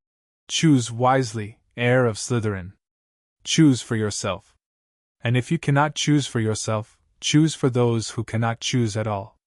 Asterisk. The letter ended there. No signature. No seal. Just those words, written in fading ink, left behind by a man who had been dead for 1,000 years. He wanted you to be free, Hermione said softly. Asterisk. Salazar. He wanted you to make your own choices. Asterisk. He wanted a lot of things, Harry replied. Asterisk. That doesn't mean he was a good person. Asterisk. No, Ron agreed. Asterisk. But it means he wasn't purely evil either. He was just human. Asterisk. Harry closed the book. They found other records in the study, histories of the Tri-Bond, accounts of previous bonded wizards, detailed analyses of what the bond could and could not do.